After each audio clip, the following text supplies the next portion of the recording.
ಎಲ್ಲರಿಗೆ ನಮಸ್ಕಾರ. ಈ ಕಂತಿನಲ್ಲಿ ಶಿಶುಪಾಲವಧ ಮಹಾಕಾವ್ಯದ ಮುಂದುವರಿಕೆ ಪಂಚಮಹಾಕಾವ್ಯಗಳ ಉಪನ್ಯಾಸ ಮಾಲಿಕೆಯಲ್ಲಿ ಇದನ್ನು ಪ್ರಯೋಜನೆ ಮಾಡಿದಂಥ ಗೆಳೆಯರಾದ ಶ್ರೀಮತಿ ಆಶಾ ಗಣಪತಿ ಮತ್ತು ಶ್ರೀ ಪ್ರಸನ್ನ ಗಣಪತಿ ಬಸವಪಟ್ನ ಅವರಿಗೆ ನನ್ನ ಸಂಸ್ಥೆಯ ತಮ್ಮೆಲ್ಲರ ಪರವಾಗಿ ಹಾರ್ದಿಕವಾದ ಕೃತಜ್ಞತೆಗಳು ಸಲ್ಲುತ್ತವೆ. ಶಿಶುಪಾಲವಧ ಮಹಾಕಾವ್ಯ 20 ಸರ್ಗಗಳ ಸುಮಾರು 1800ಕ್ಕೂ ಹೆಚ್ಚು ಪ್ರೌಢವಾದ ಶೈಲಿಯ ಪದ್ಯಗಳ ಮಹಾಗ್ರಂಥ. ಶಿಶುಪಾಲನನ್ನು ಕೃಷ್ಣ ರಾಜಸೂಯ ಯಾಗದ ಸಂದರ್ಭದಲ್ಲಿ ಕೊಂದದ್ದೇ ಇಲ್ಲಿಯ ಕಥಾವಸ್ತು. ಆದರೆ ಅದಕ್ಕೆ ಪೂರ್ವಪೀಠಿಕೆಯಾಗಿ ಸುಮಾರು 13 ಸರ್ಗಗಳನ್ನು ಇವನು ಸೇರಿಸಿದ್ದಾನೆ. 14ನೆಯ ಸರ್ಗದಲ್ಲಿ ರಾಜಸೂಯ ಯಾಗ ಬರತಕ್ಕಂಥದ್ದು. ಇವತ್ತು ನಾವು 9ನೇ ಸರ್ಗಕ್ಕೆ ಬಂದಿದ್ದೀವಿ. ಅವನು ನಾರದ ಬಂದು ಶಿಶುಪಾಲ ದಂತವಕ್ರರ ಲೋಕಹಿಂಸಕ ವರ್ತನೆಯನ್ನು ಹೇಳಿದ ಮೇಲೆ ತಾನು ಶಿಶುಪಾಲನ ಮೇಲೆ ಯುದ್ಧಕ್ಕೆ ಹೋಗಬೇಕಾ ಅಥವಾ ಧರ್ಮರಾಜನ ರಾಜಸೂಯಕ್ಕೆ ಮೊದಲು ಹೋಗಬೇಕಾ ಅಂತ ಯೋಚನೆ ಮಾಡ್ತಾನೆ. ಆ ಮಂತ್ರಾಲೋಚನೆಯ ಸಭೆಗೆ ಉದ್ಧವ, ಅವನ ಚಿಕ್ಕಪ್ಪನ ಮಗ, ಮತ್ತು ಅವನ ಅಣ್ಣನಾದ ಬಲರಾಮ ಇಬ್ಬರೂ ಬಂದಿರ್ತಾರೆ. 3 ಜನ ಮಂತ್ರಾಲೋಚನೆ ಮಾಡಿ ಬಲರಾಮ ಶಿಶುಪಾಲನ ಮೇಲೆ ನೇರ ಯುದ್ಧಕ್ಕೆ ಹೋಗಬೇಕು ಅಂತಂದರೂ ಕೇಳದೆ ಮೊದಲು ಧರ್ಮರಾಜನ ಯಜ್ಞ ಸಾಗಬೇಕು ಅನ್ನುವ ಉದ್ಧವನ ಹಿತವನ್ನು ಒಪ್ಪಿಕೊಂಡು ಹೊರಡೋದಾಗುತ್ತದೆ. ಅದು 2ನೇ ಸರ್ಗ. 3ನೇ ಸರ್ಗದಲ್ಲಿ ಅವರೆಲ್ಲ ಪ್ರಸ್ಥಾನ ಮಾಡ್ತಾರೆ. ಸುಂದರವಾದ ದ್ವಾರಕಾ ವರ್ಣನೆ, ಅದರ ಪಕ್ಕದಲ್ಲೇ ಇರುವ ಸಮುದ್ರ, ಅದನ್ನು ದಾಟಿ ಅವರು ಬಂದದ್ದು. 4ನೇ ಸರ್ಗದಲ್ಲಿ ರೈವತಕ ಪರ್ವತ ಕಾಣಿಸುತ್ತದೆ, ಅದರ ಒಂದು ವಿಸ್ತೃತವಾದ ವರ್ಣನೆ ಬರುತ್ತದೆ. ಮತ್ತು 5ನೇ ಸರ್ಗದಲ್ಲಿ ರೈವತ ಪರ್ವತದ ಬುಡದಲ್ಲಿ ಬಿಡಾರವನ್ನು ಮಾಡ್ತಾರೆ. ಅದಾದ ಮೇಲೆ 6ನೇ ಸರ್ಗದಲ್ಲಿ 6 ಋತುಗಳ ವರ್ಣನೆ ಬರುತ್ತದೆ. ಮತ್ತು 7ನೇ ಸರ್ಗದಲ್ಲಿ ವನವಿಹಾರವನ್ನು ಮಾಡ್ತಾರೆ. ಅದಾದ ಮೇಲೆ 8ನೇ ಸರ್ಗದಲ್ಲಿ ಜಲಕ್ರೀಡಾ ವರ್ಣನೆ. ಇದೀಗ 9ನೇ ಸರ್ಗದಲ್ಲಿ ಸೂರ್ಯಾಸ್ತ ಚಂದ್ರೋದಯದ ವರ್ಣನೆ ಬರುತ್ತದೆ. ಮಹಾಕಾವ್ಯದ ಲಕ್ಷಣಗಳಲ್ಲಿ ಒಂದು 18 ವರ್ಣನೆಗಳು ಇರಬೇಕು ಅಂತ, 18 ವರ್ಣನೆಗಳು ಇರಬೇಕು ಅಂತ. ನಗರ, ಅರ್ಣವ, ಶೈಲ, ಋತು, ಸೂರ್ಯ, ಚಂದ್ರದ ಉದಯಾಸ್ತಗಳು ಇವೆಲ್ಲ ಬೇಕು ಅಂತ ಅದನ್ನು ಇಲ್ಲಿ ಗಮನಿಸಿಕೊಂಡು ಮಾಡಿರುವುದು. ಮತ್ತು ಪ್ರಪಂಚದ ಯಾವ ಕಾವ್ಯದಲ್ಲಿಯೂ ಕೂಡ, ಯಾವುದೇ ಬೇರೆ ಪ್ರಪಂಚದ ಭಾಷೆಗಳ ಕಾವ್ಯಗಳಲ್ಲಿ ನಮ್ಮ ಭಾರತೀಯ ಭಾಷೆಗಳಲ್ಲಿರುವಂತೆ ಸೂರ್ಯೋದಯ, ಚಂದ್ರೋದಯ, ಸೂರ್ಯಾಸ್ತ, ಚಂದ್ರಾಸ್ತ, ನಕ್ಷತ್ರೋನ್ಮೀಲನ ಈ ಥರದ ವರ್ಣನೆಗಳು ಇಲ್ಲ. ಅವರಿಗೂ ಸೂರ್ಯೋದಯ, ಸೂರ್ಯಾಸ್ತ ಎಲ್ಲ ಆಗ್ತಾ ಇದ್ದರೂ ಈ ಥರ ಯಾರೂ ಮಾಡಿಲ್ಲ ವರ್ಣನೆ. ಇದನ್ನು ನೋಡಿದಾಗ ಆಶ್ಚರ್ಯವಾಗುತ್ತದೆ. ನಾನು 10 ಭಾಷೆಗಳ ಸಾಹಿತ್ಯವನ್ನು ಓದಿದ ಕಾರಣ ಮೂಲದಲ್ಲಿಯೇ ಅವುಗಳನ್ನು ಓದಿರುವ ಅನುಕೂಲತೆ ಇರೋದರಿಂದ ಕಂಡಷ್ಟು ಇದು ಯಾಕಪ್ಪ ಇವರುಗಳು ವರ್ಣಿಸೋದಿಲ್ವಲ್ಲ, ಇವ್ರಿಗೇನದು ಅಂತ ವಿಶೇಷ ಅನ್ನಿಸ್ಲಿಲ್ವೇ ಅಂತ. ಅಂದರೆ ಅವರು ಅದನ್ನು ತೆಗೆದುಕೊಂಡು ತಮ್ಮದಾದ ಯಾವುದೋ ಮನೋಲಹರಿಗೆ ಹೊರಟೋಗ್ತಾರೆ. ಅದು ಹೇಗಿತ್ತು, ಆ ವಿವರಗಳು ಏನಾಯಿತು, ಅದನ್ನೆಲ್ಲ ವರ್ಣಿಸೋಲ್ಲ. ಅಂದರೆ ಪ್ರಕೃತಿಯ ಜೊತೆಗೆ ಅವರು ನಿರಂತರವೂ ಹೋರಾಡ್ತಾ ಇದ್ದಿದ್ದರಿಂದ ಅವ್ರಿಗೆ ಅದರ ಸೌಂದರ್ಯ ಗೋಚರಿಸಲೇ ಇಲ್ಲ. ನಾವು ಪ್ರಕೃತಿಯ ಜೊತೆಗೆ ಹೋರಾಟ ಮಾತ್ರವಲ್ಲದೆ ಅದು ನಮ್ಮ ತಾಯಿ ಅಂತ ಭಾವಿಸಿಕೊಂಡು ಅದರ ಪ್ರೀತಿ, ವಾತ್ಸಲ್ಯ, ಸ್ನೇಹ, ಉಪಚಾರ ಇವನ್ನೆಲ್ಲ ಸವಿದ ಕಾರಣ ನಮ್ಮಲ್ಲಿ ಅದು ಬಂತು ಅಂತ ಅನಿಸುತ್ತದೆ. ಈ ಕಾರಣದಿಂದಲೇ ನನಗೆ ವೈಯಕ್ತಿಕವಾಗಿ ಇವುಗಳು ತುಂಬ ಇಷ್ಟ, ಈ ವರ್ಣನೆಗಳು ಬಹಳ ಇಷ್ಟ. ಕುವೆಂಪು ಬರೀತಾರಲ್ಲ, ಆನಂದಮಯ ಈ ಜಗಹೃದಯ, ದೇವರದಯ ಕಾಣೋ, ಸೂರ್ಯೋದಯ ಚಂದ್ರೋದಯ ಏತಕ್ಕೆ ಭಯ ಮಾಡೋ, ಸೂರ್ಯೋದಯ ಚಂದ್ರೋದಯ ದೇವರದಯ ಕಾಣು ಅಂತಾರೆ. ಅಂದರೆ ಸೂರ್ಯೋದಯ ಚಂದ್ರೋದಯಗಳು ಸುಮ್ಮನೆ ಅದು ಆಕಾಶ ಕಾಯಗಳ ಕಾಣುವಿಕೆ ಮತ್ತು ಮರೆಯಾಗುವಿಕೆ ಅಲ್ಲ, ಅದು ಭಗವತ್ ಕೃಪೆ ಅಂತನ್ನುವ ಅರ್ಥದಲ್ಲಿ. ಬಿಸಿಲಿದು ಬರೀ ಬಿಸಿಲಲ್ಲವೋ ಸೂರ್ಯನ ಕೃಪೆ ಕಾಣೋ, ಆ ಸೂರ್ಯನು ಬರೀ ರವಿಯಲ್ಲವೋ ಆ ಭ್ರಾಂತಿಯ ನೀ ಮಾಡೋ ಅಂತಂತಾರೆ. ಇದು ಬಹಳ ನಿಜವಾದದ್ದು ಅಂತ ಅನಿಸುತ್ತದೆ. ಋಗ್ವೇದದಿಂದ ನಮಗೆ ಕಾಣಿಸುತ್ತದೆ. ಉದಗಾನ್ ಮಹತೋರ್ಣವಾತ್ ಅಂತ ಅಲ್ಲಿ ಬರುತ್ತದಲ್ಲ, ಮಹತ್ತರವಾದ ಸಮುದ್ರದಿಂದ ಹೇಳ್ತಾ ಇರತಕ್ಕಂಥ ಸೂರ್ಯ ಯಾವನಿದ್ದಾನೆ ಅವನು ಸ್ಥಾವರ ಜಂಗಮಗಳ ಅಧಿಪತಿ. ಹಾಗಾಗಿ ಅವನು ತಚ್ಚಕ್ಷುರ್ ದೇವಹಿತಂ ಯದಾಯು, ಅವನು ದೇವಹಿತಕಾರಿಯಾದಂಥ ಚಕ್ಷುಸ್ಸು, ಕಣ್ಣಾಗಿದ್ದಾನೆ ಲೋಕಕ್ಕೆ. ಅವನು ತಸ್ತುಷಃ ನಿಂತವರಿಗೂ ಕೂಡ, ಜಂಗಮ ಓಡಾಡುವಂಥವರಿಗೂ ಕೂಡ, ಎಲ್ಲರಿಗೂ ಕೂಡ ಒಡೆಯನಾಗಿದ್ದಾನೆ ಅಂತ ಅರುಣೋದಯದ ಪ್ರಾರ್ಥನೆ. ಆ ಕಾಲದಲ್ಲಿ ಏನೇ ಬಂದದ್ದು ಉಷೋದೇವಿಯ ಸೂಕ್ತಗಳು, ದಿವ್ಯವಾದಂಥ ಸೂಕ್ತಗಳು. ಅವುಗಳನ್ನು ಕಂಡಾಗ ಅಷ್ಟು ದೊಡ್ಡ ಸಂಸ್ಕೃತಿಯ ಹಿನ್ನೆಲೆ ಇದ್ದಿದ್ದರಿಂದಲೇ ಒಂದು ಕತ್ತಲನ್ನು ವರ್ಣಿಸ್ತಾರೆ. ರಾತ್ರಿ ವ್ಯಖ್ಯದಾತ್ರಿ ಅಂತ ಶುರು ಮಾಡ್ತಾರೆ. ನಕ್ತ ಸೂಕ್ತ ಅಥವಾ ನಿಶಾ ಸೂಕ್ತ ಅಂತ ಯಾವುದಿದೆ ಅಲ್ಲಿಂದ ಆರಂಭವಾಗುತ್ತದೆ. ಪರ್ಜನ್ಯ ಸೂಕ್ತ ಮಳೆಗೆ ಸಂಬಂಧಪಟ್ಟಂಥ ಮತ್ತು ಮರುತರಿಗೆ ಸಂಬಂಧಪಟ್ಟಂಥ ಬೇಕಾದಷ್ಟು ಮಂತ್ರಗಳಿವೆ. ಹೀಗೆ ನೋಡ್ತಾ ಇದ್ದರೆ ಒಂದೊಂದು ಪ್ರಾಕೃತಿಕ ಅಂಶಗಳನ್ನು ಕುರಿತು ಕೂಡ ಅಷ್ಟು ಚೆನ್ನಾಗಿ ವರ್ಣಿಸಿದ್ದಾರೆ. ಚಂದ್ರ ಸೋಮಸ್ವರೂಪಿಯಾದವನು ಅಂತ ಅವನ ಒಂದು ಸ್ತೋತ್ರ ವರ್ಣನೆಗೇ ಒಂದು ಇಡೀ ಮಂಡಲವನ್ನು ಮೀಸಲಿಟ್ಟಿದ್ದಾರೆ. ಹೀಗೆಲ್ಲ ನೋಡ್ತಾ ಇದ್ದರೆ ನಮಗೆ ಗೊತ್ತಾಗುತ್ತದೆ ಹತ್ತತ್ರ 7,000 ವರ್ಷಗಳ ಹಿಂದಿನ ಋಗ್ವೇದದಿಂದ ಮೊದಲುಗೊಂಡು ಆ ಭಾವಸ್ಫೂರ್ತಿ ಬಂದು ಮುಂದಿನ ಕವಿಗಳಿಗೆ ಈ ಬಗೆಯಾದ ಪ್ರೇರಣೆಯನ್ನು ಕೊಟ್ಟಿದೆ ಅಂತ. ಈ ಕಾರಣದಿಂದಲೇ ಆ ವರ್ಣನೆಗಳನ್ನು ನಾವು ಮರೆಯಬಾರದು, ಮತ್ತೆ ಮತ್ತೆ ಮರುಕಳಿಸಿಕೊಳ್ತಾ ಇರಬೇಕು. ಇದನ್ನು ಕವಿ ತುಂಬ ಸೊಗಸಾದ ರೀತಿಯಲ್ಲಿ ಮಾಡ್ತಾನೆ. ಅಭಿತಾಪ ಸಂಪದ ಮಥೋಷ್ಣ ರುಚಿರ್ ನಿಜತೇಜಸ ಮಸಹಮಾನ ಇವ ಪಯಸಿ ಪ್ರಪಿತ್ಸು ಅಪರಾಂಭುನಿದೇಹೆ ಅಧಿರೋಡು ಮಸ್ತಗಿರಿಂ ಅಭ್ಯಪತತ್ ಅಂತ ಸೂರ್ಯ ತನ್ನ ತೇಜಸ್ಸಿನ ಆಧಿಕ್ಯದಿಂದ ಉಂಟಾದ ತಾಪವನ್ನು ತಾನೇ ಸಹಿಸಲಾರದೆ ತಂಪಾಗಬೇಕಾ ಅನ್ನುವ ರೀತಿಯಲ್ಲಿ ಪಶ್ಚಿಮ ಸಮುದ್ರಕ್ಕೆ ಹೋಗಿ ಬಿದ್ದ ಅಂತ. ತುಂಬ ಸುಂದರವಾದ ಹೇತುತ್ಪ್ರೇಕ್ಷಾಲಂಕಾರ. ಅದು ಎಷ್ಟು ಸ್ಮರಣೀಯವಾಗಿದೆ ಅದನ್ನು ನೋಡಿ. ಈ ಛಂದಸ್ಸು ಪ್ರಮಿತಾಕ್ಷರ ಅನ್ನುವಂಥ ಒಂದು ಛಂದಸ್ಸು. ಅಭಿತಾಪ ಸಂಪದ ಮಥೋಷ್ಣ ರುಚಿ ನಿಜ ತೇಜಸಾಂ ಅಸಹಮಾನ ಇವ ಪಯಸಿ ಪ್ರಪಿತ್ಸು. ಪ್ರಪಿತ್ಸು ಅಂತಂದರೆ ಬೀಳಬೇಕು ಅಂತ ಆಸೆ ಉಳ್ಳಂಥವನು. ಪತಿತು ಮಿಚ್ಚು ಪ್ರಪಿತ್ಸು ಅಂತ ಅಪರಾಂಬು ನಿಧೇಹೆ ಅಧಿರೋಡು ಮಸ್ತಗಿರಿಂ ಅಭ್ಯಪತತ್. ಹಾಗಾಗಿ ಪಶ್ಚಿಮಾದ್ರಿಯ ಮೇಲೆ ಇದ್ದು ನಿಂತ, ಹಾಗಾಗಿ ಅಲ್ಲಿಂದ ಮೇಲೆ ಸಮುದ್ರಕ್ಕೆ ಧುಮುಕಬೇಕು ಅಂತ. ನಮ್ಮಲ್ಲಿ ಸೂರ್ಯೋದಯ ಬೆಟ್ಟಗಳ ಹಿಂದೆ ಆದಾಗ ಆ ಬೆಟ್ಟವನ್ನೇ ಪೂರ್ವ ಪರ್ವತ ಅಥವಾ ಉದಯಾದ್ರಿ ಎಂದರು. ಸೂರ್ಯ ಬೆಟ್ಟಗಳ ಹಿಂದೆ ಮರೆಯಾಗ್ತಾ ಇದ್ದರೆ ಅದನ್ನು ಅಸ್ತಪರ್ವತ, ಅಸ್ತಾದ್ರಿ ಅಥವಾ ಪಶ್ಚಿಮ ಪರ್ವತ ಅಂತ ಕರೆದರು. ಇಲ್ಲ, ಸಮುದ್ರದ ಮೇಲಿಂದ ಸೂರ್ಯೋದಯ ಆಗ್ತಾ ಇದ್ದರೆ ಅದನ್ನು ಪೂರ್ವಾಂಬುಧಿ, ಪೂರ್ವಾಬ್ಧಿ, ಪೂರ್ವಸಾಗರ. ಪಶ್ಚಿಮದಲ್ಲಿ ಆತ ಮುಳುಗುತ್ತಾ ಇದ್ದರೆ ಪಶ್ಚಿಮಾಬ್ಧಿ, ಪಶ್ಚಿಮ ಸಾಗರ, ಪಶ್ಚಿಮಾಂಬುಧಿ ಅಂತ ಮಾಡಿದ್ರು. ಹೀಗೆ ಉದಯಾಂಬುಧಿ, ಉದಯಾದ್ರಿ, ಅಸ್ತಾದ್ರಿ, ಅಸ್ತಾಂಬುಧಿ ಅಂತೆಲ್ಲ ಮಾಡಿಕೊಂಡಿದ್ದಾರೆ. ಅವನು ತನ್ನ ತಾಪಕ್ಕೆ ತಾನೇ ತತ್ತರಿಸಿ ಹೋಗಿ ಮುಳುಗದನೋ ಎಂಬಂತೆ ಎನ್ನುವ ಉತ್ಪ್ರೇಕ್ಷೆ ತುಂಬ ಚೆನ್ನಾಗಿದೆ. ಅಂದರೆ ಎಷ್ಟೋ ಬಾರಿ ನಾವು ತುಂಬ ಹಠಮಾರಿಗಳಾದರೆ ನಮ್ಮ ಹಠ ನಮಗೇ ಕಷ್ಟವಾಗುತ್ತದೆ, ನಮ್ಮ ತೀವ್ರತೆ ನಮಗೇ ತಾಳೋಕ್ಕಾಗೋಲ್ಲ. ಆ ಥರ ಆಗುತ್ತದೆ. ಒಂದು ಹಂತದವರೆಗೆ ಯಾವರೇ ಆಗಲಿ ಒಬ್ಬರ ಕೋಪಕ್ಕೆ ತಾಪಕ್ಕೆ ಸೊಪ್ಪು ಹಾಕ್ತಾರೆ. ಆಮೇಲೆ ಅಯ್ಯೋ ಇವ್ರದ್ದು ಹೀಗೆ ಇರುವುದೇ ರಗಳೆ ಅಂತ ಬಿಟ್ಬಿಡ್ತಾರೆ. ಆಗ ಅವರಿಗೆ BP ಜಾಸ್ತಿಯಾಗಿ ಒದ್ದಾಡಬೇಕಾಗುತ್ತದೆ. ಅದನ್ನು ಕವಿ ತುಂಬ ಸೊಗಸಾಗಿ ಮಾರ್ಮಿಕವಾಗಿ ಹೇಳ್ತಾನೆ. ವಿರಲಾತಪಚ್ಛವಿರನುಷ್ಣ ವಪು ಪರಿತೋ ವಿಪಾಂಡು ದದದ್ಭೃಶಿರಃ ಅಭವದ್ಗತಃ ಪರಿಣತಿಂ ಶಿಥಿಲಃ ಪರಿಮಂದ ಸೂರ್ಯ ನಯನೋ ದಿವಸಃ. ತುಂಬ ಸೊಗಸಾಗಿರ್ತಕ್ಕಂಥ ಒಂದು ಕಲ್ಪನೆಯನ್ನು ಕವಿ ಮಾಡಿದ್ದಾನೆ. ವಿರಲಾತಪಚ್ಛವಿ ಅನುಷ್ಣ ವಪು. ಈಗ ಸೂರ್ಯ ಪಶ್ಚಿಮದ ಕಡೆಗೆ ಬರ್ತಾ ಇದ್ದಂತೆ ಅವನ ಬೇಗ ಕಡಿಮೆ ಆಗ್ತಾ ಇದೆ, ತಂಪಾಗ್ತಾ ಇದ್ದಾನೆ, ಅವನನ್ನು ಚೆನ್ನಾಗಿ ನೋಡೋದಕ್ಕೆ ಆಗ್ತಾ ಇದೆ. ಪರಿತೋ ವಿಪಾಂಡು ದದದ್ಭ್ರಶಿರಃ, ಅವನು ಮೋಡದ ಮೇಲೆ ಕೂತ್ಕೊಂಡಿದ್ದಾನೆ. ಆಗ ಅಭವದ್ಗತಃ ಪರಿಣತಿಂ ಶಿಥಿಲಃ, ಅವನೀಗ ಸ್ವಲ್ಪ ಶಿಥಿಲನಾಗ್ತಾ ಇದ್ದಾನೆ, ವೃದ್ಧನಾಗ್ತಾ ಇದ್ದಾನೆ. ಪರಿಮಂದ ಸೂರ್ಯನಯನೋ ದಿವಸ, ಸೂರ್ಯ ಒಬ್ಬ ಮುಪ್ಪಿನ ಮುದುಕನಂತೆ ಆಗ್ತಾ ಬರ್ತಾ ಇದ್ದಾನೆ ಅಂತ. ಅವನ ತೇಜಸ್ಸು ಕುಗ್ಗುತ್ತಾ ಇದೆ, ಅವನ ದೃಷ್ಟಿ ಕಡಿಮೆ ಆಗ್ತಾ ಇದೆ, ಅವನ ತೀಕ್ಷ್ಣತೆ ತಗ್ಗುತ್ತಾ ಇದೆ, ಅವನ ಕೈಕಾಲುಗಳು ಇಳಿತಾ ಇವೆ, ಉಡುಗುತ್ತಾ ಇವೆ. ಹೀಗಾಗಿ ಅವನು ನೋಡಿದ್ರೆ ಮುಪ್ಪಿನಿಂದ ಕೂಡಿದ ಮುದುಕನೋ ಎಂಬಂತೆ ಕಾಣಿಸ್ತಾ ಇದ್ದಾನೆ ಅಂತ ಕವಿ ವರ್ಣಿಸ್ತಾನೆ. ಪರಿಮಂದ ಸೂರ್ಯ ನಯನಃ ಅಂತನ್ನುವ ತುಂಬ ಸೊಗಸಾಗಿರ್ತಕ್ಕಂಥ ಒಂದು ಪದವನ್ನು ಅವನು ಪ್ರಯೋಗ ಮಾಡಿದ್ದಾನೆ.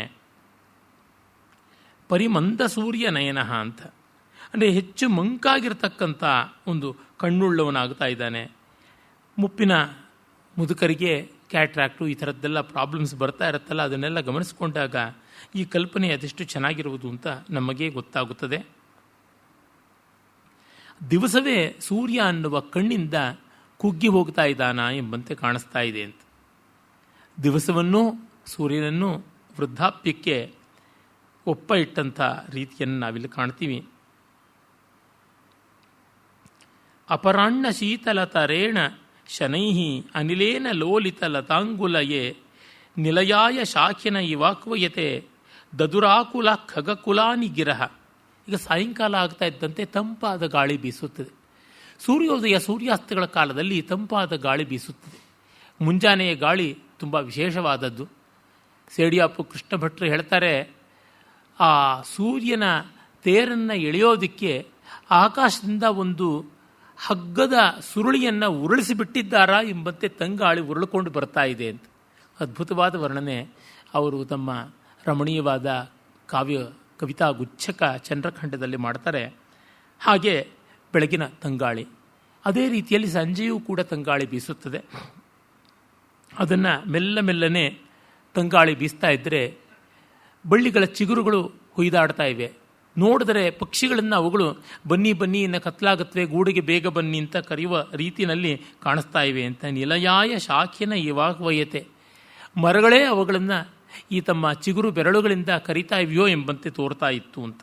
ಹೀಗೆ ಮನುಷ್ಯ ಸ್ವಭಾವವನ್ನು ಪ್ರಕೃತಿಯ ಮೇಲೆ ಆರೋಪಣೆ ಮಾಡುವಂಥದ್ದು ಭಾರತೀಯ ಕವಿತೆಯಲ್ಲಿ ವಿಶೇಷ.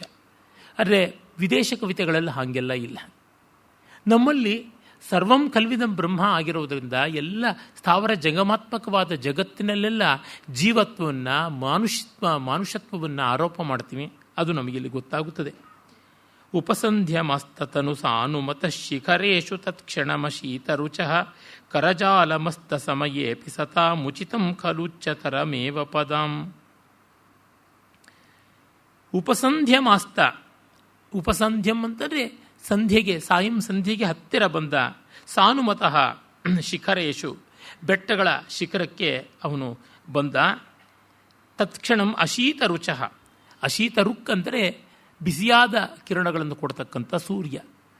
ಬೆಂಗದಿರ ಅಂತ ಹಳಗನ್ನಡದಲ್ಲಿ ಹೇಳ್ತಾರಲ್ಲ. ಕರಜಾಲಮಸ್ತ ಸಮಯೇಪಿ ಸತಾ ಮುಚಿತಂ ಖಲು ಉಚ್ಚತರಮೇವ ಪದಂ.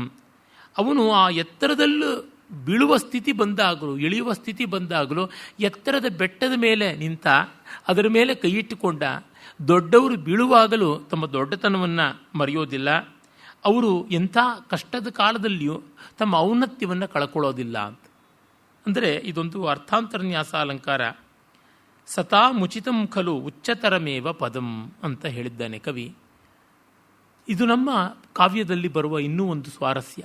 ಅಂದರೆ ದೊಡ್ಡ ಮೌಲ್ಯವನ್ನು, ದೊಡ್ಡ ನೀತಿಯನ್ನು, ದೊಡ್ಡತನವನ್ನು ಅಲ್ಲಲ್ಲಿ ತರ್ತಕ್ಕಂಥದ್ದು. ಕಾವ್ಯ ನೀತಿಯನ್ನೇ ತನ್ನ ಗುರಿ ಮಾಡಿಕೊಳ್ಳಬಾರದು, ಗುರಿ ಮಾಡಿಕೊಳ್ಳಬೇಕಿಲ್ಲ ಕೂಡ. ಆದರೆ ನೀತಿಯ ದೃಷ್ಟಿ ಅದಕ್ಕಿದ್ದೇ ಇರಬೇಕು. ಅದನ್ನು ಪ್ರೊಫೆಸರ್ ಎಂ ಹಿರಿಯಣ್ಣ ಹೇಳ್ತಾರೆ, art need not have a moral view but it will essentially have a moral goal but it will essentially have a moral view ಅಂತ ಹೇಳ್ತಾರೆ. ಹಾಗೆ ಇಲ್ಲಿ ಪ್ರತಿಕೂಲತಾ ಮುಪಗತೆ ವಿಧೌ ವಿಫಲತ್ವಮೇತಿ ಬಹುಸಾಧನತಾ ಅವಲಂಬನಾಯ ದಿನಭರ್ತುರಭೂನ್ನ ಪತಿಷ್ಯತಃ ಕರಸಹಸ್ರಮಪಿ. ಪ್ರತಿಕೂಲತಾ ಮುಪಗತೆ ವಿಧೌ ವಿಫಲತ್ವಂ ಏತಿ ಬಹುಸಾಧನತಾ.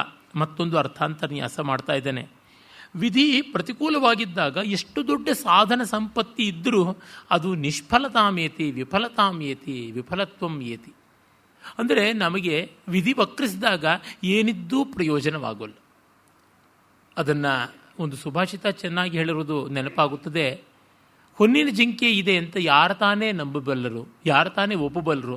ಅರೆ ರಾಮನಂತ ಮೇಧಾವಿ ಹೋದ, ಸೀತೆಯಂತ ವಿವೇಕಿನಿ ಕಳಿಸಿಕೊಟ್ಲು ಹಠ ಮಾಡಿ. ಇದನ್ನು ನೋಡಿದ್ರೆ ವಿಧಿ ವಕ್ರಿಸಿದರೆ ಯಾರು ಏನು ಮಾಡೋದಿಲ್ಲ ಅಂತ. ವಿಧಿ ಮನುಡದ ಮುನಿದೊಡೆ ಆರ ನಾವಂಗದಲ್ಲಿ ಬರಿಸದು ಅಂತ ಕುಮಾರವ್ಯಾಸ ಹೇಳ್ತಾನಲ್ಲ, ದ್ರೌಪದಿಯ ಬಾಯಿಂದ ಹೇಳಿಸ್ತಾನೆ. ಅವಲಂಬನಾಯ ದಿನಭರ್ತು ಅಭೂತ್ ನ ಪತಿಷ್ಯತಃ ಕರಸಹಸ್ರಮಪಿ. ಸೂರ್ಯನನ್ನು ಸಹಸ್ರಕರ, ಸಹಸ್ರ ಕಿರಣ, ಸಹಸ್ರ ಭಾನು, ಸಹಸ್ರ ಮರೀಚಿವಾಲಿ ಅಂತೆಲ್ಲ ಹೇಳ್ತೀವಿ. ಅವನ 1000 ಕೈಗಳಲ್ಲಿ ಒಂದು ಕೈ ಕೂಡ ಆಕಾಶಕ್ಕೆ ಹಿಡ್ಕೊಂಡಲ್ಲೇ ನೇತಾಡೋಕ್ಕಾಗಲಿಲ್ಲ. ವಿಧಿ ವಕ್ರಿಸಿದ ಕಾರಣ ಅಷ್ಟು ಕೈಗಳಿದ್ದರೂ ಜಾರಿ ಹೋಗಲೇಬೇಕಾಯಿತು ಅಂತ ಹೇಳ್ತಾನೆ. ತುಂಬ ಮಾರ್ಮಿಕವಾದ ಧ್ವನಿ ಇದೆ. ಅಂದರೆ ನಮಗೇನೆಲ್ಲ ಸಾಧನಗಳಿದ್ದರೂ ಅದು ಪ್ರಯೋಜನಕ್ಕೆ ಬರೋಲ್ಲ, ಏನೂ ಆಗೋಲ್ಲ. ಧರ್ಮರಾಜನಿಗೆ ವಿವೇಕ ಕಡಿಮೆಯೇ, ಶಾಂತಿ ಸಂಯಮ ಕಡಿಮೆಯೇ, ಜೂಜಾಡ ಕೆಟ್ಟ, ತಾನು ಕೆಟ್ಟು ತಮ್ಮಂದ್ರನ್ನು ಕೆಡಿಸಿ ಹೆಂಡತಿಯು ಪಡಬಾರದ ಪಡುವಂತೆ ಮಾಡಿ ಈಗಲೂ ನನ್ನ ಬಾಯಿಂದ ಬಯಸ್ಕೋತಾನೆ. ಅಂದರೆ ಏನರ್ಥ? ವಿವೇಕ ಹಾಗೆ ಹೇಗೇಗೋ ಅವಿವೇಕಕ್ಕೆ ಅವಕಾಶ ಮಾಡಿಕೊಟ್ಟ ಮೇಲೆ ಏನೆಲ್ಲ ಆಗಿಬಿಡುತ್ತದೆ ಅದನ್ನು ಕವಿ ಇಲ್ಲಿ ಮಾರ್ಮಿಕವಾಗಿ ಹೇಳ್ತಾ ಇದ್ದಾನೆ. ದಿನಭರ್ತು ಅವಲಂಬನಾಯ ದಿನಭರ್ತು ಪತಿಷ್ಯತಃ ದಿನಭರ್ತು ಅವಲಂಬನಾಯ ಕರಸಹಸ್ರಮಪಿ ನಾಭೂತ್. 1000 ಕೈಗಳು ಕೂಡ ಪ್ರಯೋಜನಕ್ಕೆ ಬರಲಿಲ್ಲ, ಏನೂ ಆಗುವಂಥದ್ದಲ್ಲ ಅಂತ. ಆಮೇಲೆ ಧೃತಶಾತ ಕುಂಭ ನಿಭಮಂಶುಮತೋ ವಪುರರ್ಧಮಗ್ನ ವಪುಷಃ ಪಯಸಿ ರುರುಚೇ ವಿರಿಂಚಿ ನಖಭಿನ್ನ ಬೃಹಜ್ಜಗದಂಡಕೈಕ ತರಖಂಡಮಿವ. ಧೃತಶಾತ ಕುಂಭ ನಿಭಮಂಶುಮತೋ ವಪುರರ್ಧಭಗ್ನ ವಪುಷಃ ಪಯಸಿ ರುರುಚೇ ವಿರಿಂಚಿ ನಖಭಿನ್ನ ಬೃಹಜ್ಜಗದಂಡಕೈಕ ತರಖಂಡಮಿವ. ಅಂದರೆ ಶಾತಕುಂಭ ಅನ್ನೋ ಪದಕ್ಕೆ ಬಂಗಾರ ಅನ್ನುವ ಅರ್ಥ. ಶತಕುಂಭ ಪರ್ವತದಲ್ಲಿ ಯಾವ ಅದಿರು ಸಿಗುತ್ತದೆ, ಯಾವ ಬಂಗಾರ ಸಿಗುತ್ತದೆ, ಅದನ್ನು ನಾವು ಯಾವ ಕಲ್ಲುಗಳ ಮಧ್ಯದಲ್ಲಿ ಬಂಗಾರದ ಒಂದು ಚಹರೆ ಇರುತ್ತದೆ ಅದನ್ನು ಇಟ್ಟುಕೊಂಡು ಮಾಡ್ತಕ್ಕಂಥದ್ದು. ಹಾಗೆ ಅದರಿಂದ ಬಂದದ್ದು ಶತಕುಂಭಸ್ಯ ಇದಂ ಶಾತಕುಂಭಂ ಅಂತ ಕರೀತಾರೆ. ಆ ಬಂಗಾರದ ಒಂದು ಕೊಡದ ಹಾಗೆ ಇರತಕ್ಕಂತಹ ಸೂರ್ಯನ ಒಂದು ಆಕಾರ, ಬಂಗಾರದ ಕುಂಡಲದ ಹಾಗಿರತಕ್ಕಂಥದ್ದು, ಆ ರೀತಿಯಾದ ಆಕಾರ ಸೂರ್ಯನದು ಆಕಾಶದಲ್ಲಿ ಮುಳುಗ್ತಾ ಇದೆ ಸಮುದ್ರಕ್ಕೆ. ಅದು ಹೇಗಿದೆ ಅಂತಂದರೆ, ಬ್ರಹ್ಮ ತನ್ನ ಉಗುರಿಂದ ಬ್ರಹ್ಮಾಂಡವನ್ನು ಎರಡಾಗಿ ಸೀಳಿದಾಗ ಮೇಲಕ್ಕೆ ಬಂದ ಭಾಗವ ಎನ್ನುವಂತೆ ತೋರ್ತಾ ಇತ್ತು. ರುಚೇ ವಿರಿಂಚಿ ನಖಭಿನ್ನ ಬೃಹತ್ ಜಗದಂಡ ಕೈಕತರ ಖಂಡಮಿವ ಅಂತ. ಏಕತರ ಖಂಡ ಅಂದರೆ ಇದಕ್ಕೆ ವೇದದ ಒಂದು ತಿಳುವಳಿಕೆ ಬೇಕು. ವೇದದಲ್ಲಿ ಮತ್ತು ಪುರಾಣಗಳಲ್ಲೂ ಬರುತ್ತದೆ. ಹಿಂದೆ ಒಂದು ಬಂಗಾರದ ಮೊಟ್ಟೆಯೇ ಇತ್ತು, ಅದು ಬಿರಿದು ಕೆಳಗಿನ ಭಾಗ ಭೂಮಿಯಾಗಿ ಮೇಲಿನ ಭಾಗ ಆಕಾಶವಾಯಿತು ಅಂತ. ಹಾಗೆ ಆ ಬಂಗಾರದ ಮೊಟ್ಟೆಯನ್ನು ಒಡೆದಾಗ ಕೆಳಗಿನ ಭಾಗ ನಾವು ಭೂಮಿ ಮೇಲಿದ್ದವರು ನಮಗೆ ಕಾಣಿಸೋಲ್ಲ, ಮೇಲಿನ ಭಾಗ ಅದು ಬಂಗಾರದ್ದು ಆಕಾಶವಾಯಿತು, ಅದು ಕಾಣಿಸುತ್ತದೆ. ಅದೇ ಈ ಸೂರ್ಯನ ಅನ್ನುವಂತೆ ತೋರ್ತಾ ಇತ್ತು ಅಂತ ಕವಿ ಮತ್ತೊಂದು ಬಗೆಯ ಉತ್ಪ್ರೇಕ್ಷೆಯನ್ನು ಮಾಡ್ತಾ ಇದ್ದಾನೆ. ಅದು ಒಳ್ಳೆಯ ಸುಂದರವಾದ ಹೋಲಿಕೆಯೂ ಆಗಿದೆ. ಆಮೇಲೆ ಅವನು ಹೇಳ್ತಾನೆ, ಅನುರಾಗವಂತಮಪಿ ಲೋಚನಯೋರ್ದಧತಂ ವಪುಃ ಸುಖಮಪ್ತಾಪಕರಂ ನಿರಕಾಸಯದ್ ರವಿಮಪೇತವಸುಂ ವ್ಯದಾಲಯಾತ್ ಅಪರ ದಿಗ್ಗಣಿಕ. ತುಂಬ ಮಾರ್ಮಿಕವಾದ ರೂಪಕಾಲಂಕಾರ, ಚೆನ್ನಾಗಿದೆ. ಸೂರ್ಯ ಅನುರಾಗವಂತನಾಗಿದ್ದಾನೆ, ಮತ್ತು ಕಣ್ಣಿಗೆ ಸೊಗಸು ಕೊಡುವ ಆಕಾರ, ಆ ಕಾಂತಿ, ಆ ಸೌಂದರ್ಯ, ಉಜ್ವಲತೆ ಎಲ್ಲ ಇದೆ. ಇಲ್ಲಿ ಅನುರಾಗ ಅನ್ನೋದಕ್ಕೆ ಒಂದು ಶ್ಲೇಷ ಇದೆ, ಇನ್ನೊಂದು ಅರ್ಥ ಉಂಟು. ಅನುರಾಗ ಅಂದರೆ ಕೆಂಪು ಬಣ್ಣ ಅಂತಲೂ ಅರ್ಥ, ಮತ್ತೊಂದು ಪ್ರೀತಿ ಅಂತ. ಸೂರ್ಯ ಅನುರಕ್ತಿಯಿಂದ ಕೂಡಿದ್ದಾನೆ, ಕೆಂಪಾಗೂ ಇದ್ದಾನೆ, ಪ್ರೀತಿಯಿಂದ ಕೂಡಿದ್ದಾನೆ. ಲೋಚನೆಯೋರ್ ದದತಂ ವಪುಃ ಸುಖಂ ಅತಾಪಕರಂ. ಈಗ ಮುಳುಗ್ತಾ ಇರೋದ್ರಿಂದ ಕಣ್ಣಿಗೆ ಹಿತವೂ ಉಂಟು ಮಾಡುವಂತೆ ಇದ್ದಾನೆ, ಕಣ್ಣು ಚುಚ್ಚುತ್ತಾ ಇಲ್ಲ, ಮತ್ತು ಅವನು ಬಿಸಿಯನ್ನೂ ಹೆಚ್ಚಾಗಿ ತೋರ್ತಾ ಇಲ್ಲ, ತಂಪಾಗಿದ್ದಾನೆ. ಹೀಗಿದ್ದಾಗಲೂ ನಿರಕಾಸಯ ದ್ರವಿಂ ಅಪೇತ ವಸುಂ. ಆದರೆ ಅವನ ಕಾಂತಿ ಎನ್ನುವ ಸಂಪತ್ತಿ ಇಲ್ಲದೇ ಇರೋದರಿಂದ ಆ ಪಶ್ಚಿಮ ದಿಕ್ಕು ಅನ್ನುವ ವೇಶ್ಯೆ ಅವನನ್ನು ತಳ್ಳಿ ಹಾಕಿಬಿಡ್ತಾ ಇದ್ದಾಳೆ ಅಂತ. ನಮಗೆ ಎಲ್ಲರಿಗೂ ಗೊತ್ತಿರುವಂಥ ಕಠೋರವಾದ ಲೋಕದ ಸತ್ಯವೇ ಇದು. ಕಟ್ಕೊಂಡವಳು ಕೊನೆ ತನಕ, ಇಟ್ಕೊಂಡವಳು ಇರೋ ತನಕ ಅಂತ ಗಾದೆ ಇದೆಯಲ್ಲ, ಅದನ್ನು ಇಲ್ಲಿ ಕವಿ ಹೇಳ್ತಾ ಇದ್ದಾನೆ. ಅಂದರೆ ಇವನ್ನು ಕಾವ್ಯವಾಗಿ ವರ್ಣನೆಯಾಗಿ ಓದುವಾಗ ಅದರ ಸೌಂದರ್ಯಕ್ಕೆ ಬೆಚ್ಚುತ್ತಾ ಇರುವಂತೆ ಅದರಿಂದ ಬರ್ತಕ್ಕಂಥ ಧ್ವನಿ ಪರಂಪರೆಯಿಂದ ಕಾಣುವ ನೈತಿಕ ಮೌಲ್ಯಗಳು ಇವೆಯಲ್ಲ ಗೊತ್ತಾಗ್ತಾ ಬರುತ್ತದೆ. ಏಕಪತ್ನಿ ವ್ರತಸ್ಥ ರಾಮ ಅನ್ನುವುದನ್ನು ಇಷ್ಟು ದೊಡ್ಡ ಮೌಲ್ಯವಾಗಿ ಆದಿಕವಿಗಳು ಕಂಡರಿಸಿದ್ದಾರೆ. ಅಷ್ಟಾಗಿಯೂ ನಮ್ಮ ಮುಖ್ಯಮಂತ್ರಿವರೆಗೂ ಅದು ನಡ್ಕೊಂಡೇ ಬಂದಿಲ್ಲ. ಎಲ್ಲರೂ ಕೂಡ ಬಹುಪತ್ನಿ ವ್ರತರೇ ಆಗಿದ್ದಾರೆ. ವ್ರತ ಏನೂ ಇಲ್ಲ ಅಲ್ಲಿ, ವ್ರತ ಕೆಟ್ಟೇ ಸುಖ ಪಡ್ತಾ ಇರ್ತಕ್ಕಂಥದ್ದು. ಇದು ತಪ್ಪು ಅಂತ, ಇದು ಕೆಟ್ಟ ದೌರ್ಬಲ್ಯ. ಒಬ್ಬನಿಗೆ ಒಬ್ಬಳೇ, ಒಬ್ಬಳಿಗೆ ಒಬ್ಬನೇ, ಇದು ನೀತಿ, ಇದು ಯುಕ್ತ. ಯಾಕೆಂದರೆ ಇವರಿಬ್ಬರು ಜೊತೆಯಲ್ಲಿದ್ದಾಗ ಇವರಿಬ್ಬರೂ ನೆಮ್ಮದಿಯನ್ನು ಕಾಣ್ತಾ ಇದ್ದಾಗ ಅವರ ವಲಯಕ್ಕೆ ಸೇರಬೇಕಾದ ಮತ್ತೊಂದು ಜೀವ, ಅದು ಗಂಡಾದರೂ ಹೆಣ್ಣಾದರೂ ಸಂಕಟ ಪಡುವಂತೆ ಆಗುತ್ತದೆ ಅಲ್ವಾ. ಆ ಗುಂಪಿನಲ್ಲಿ ನಾವು ಸೇರುವಂತೆ ಇಲ್ಲ ಅಂತನ್ನುವುದು ಅದು ತುಂಬ ಕ್ಷೋಭೆಯನ್ನು ತರುತ್ತದೆ. ಈ ಕಾರಣದಿಂದ ಇಂಥ ವ್ಯವಹಾರಗಳೇ ತಪ್ಪು. ಹಾಗಲ್ಲದೆ ವೇಶ್ಯಾವೃತ್ತಿ ಅನ್ನುವುದು ಅದೆಷ್ಟು ಅನಿವಾರ್ಯತೆಯೋ ಮತ್ತೊಂದೋ ಯಾವುದೇ ಇರಲಿ, ಆದರೂ ಅದು ಪರಮಾರ್ಥತಃ ಒಳಿತಲ್ಲ. ಯಾರೂ ಕೂಡ ಮೈ ಮಾರಿಕೊಂಡು ಬದುಕುವಂತೆ ಆಗಬಾರ್ದು. ಇದು ಅಲ್ಲಿರುವ ಮೌಲ್ಯ. ಅದನ್ನು ಸೂರ್ಯನ ಪಾತದ ಮೂಲಕವಾಗಿ ತುಂಬ ಚೆನ್ನಾಗಿ ಹೇಳ್ತಾ ಇದ್ದಾನೆ. ಅಂದರೆ ಪ್ರೀತಿಯನ್ನು ಒಂದು ಪದಾರ್ಥವಾಗಿ ಮಾಡಿಕೊಂಡ್ರೆ, when love becomes a commodity, what else is a greater catastrophe, ಈ ಅರ್ಥದಲ್ಲಿ ನಾವು ಕಾಣಬೇಕು. ಆಮೇಲೆ ಮುಂದೆ ಬರೆದು ಕವಿ ಹೇಳ್ತಾನೆ, ಅವಿಭಾವ್ಯತಾರಕಂ ಅದೃಷ್ಟ ಹಿಮದ್ಯುತಿಬಿಂಬಮಸ್ತಮಿತಂ ಯಸ್ತಮಿತ ಭಾನುನಭಃ ಅವಸನ್ನತಾಪಮತ ಮಿಶ್ರಮಭಾತ್ ಅಪದೋಷತೈವ ವಿಗುಣಸ್ಯ ಗುಣಃ. ಅವಿಭಾವ್ಯತಾರಕಂ ಅದೃಷ್ಟ ಹಿಮದ್ಯುತಿಬಿಂಬಂ ಅಸ್ತಮಿತ ಭಾನುನಭಃ ಅವಸನ್ನತಾಪಂ ಅತಮಿಸ್ರಂ ಅಭಾತ್ ಅಪದೋಷತೈವ ವಿಗುಣಸ್ಯ ಗುಣಃ ಅಂತ ತುಂಬ ಮಾರ್ಮಿಕವಾಗಿ ಹೇಳ್ತಾ ಇದ್ದಾನೆ. ಈಗ ಸೂರ್ಯ ಮುಳುಗ್ತಾ ಇರುವ ಹೊತ್ತಿನಲ್ಲಿ ನಕ್ಷತ್ರಗಳು ಕಾಣಿಸ್ತಾ ಇಲ್ಲ.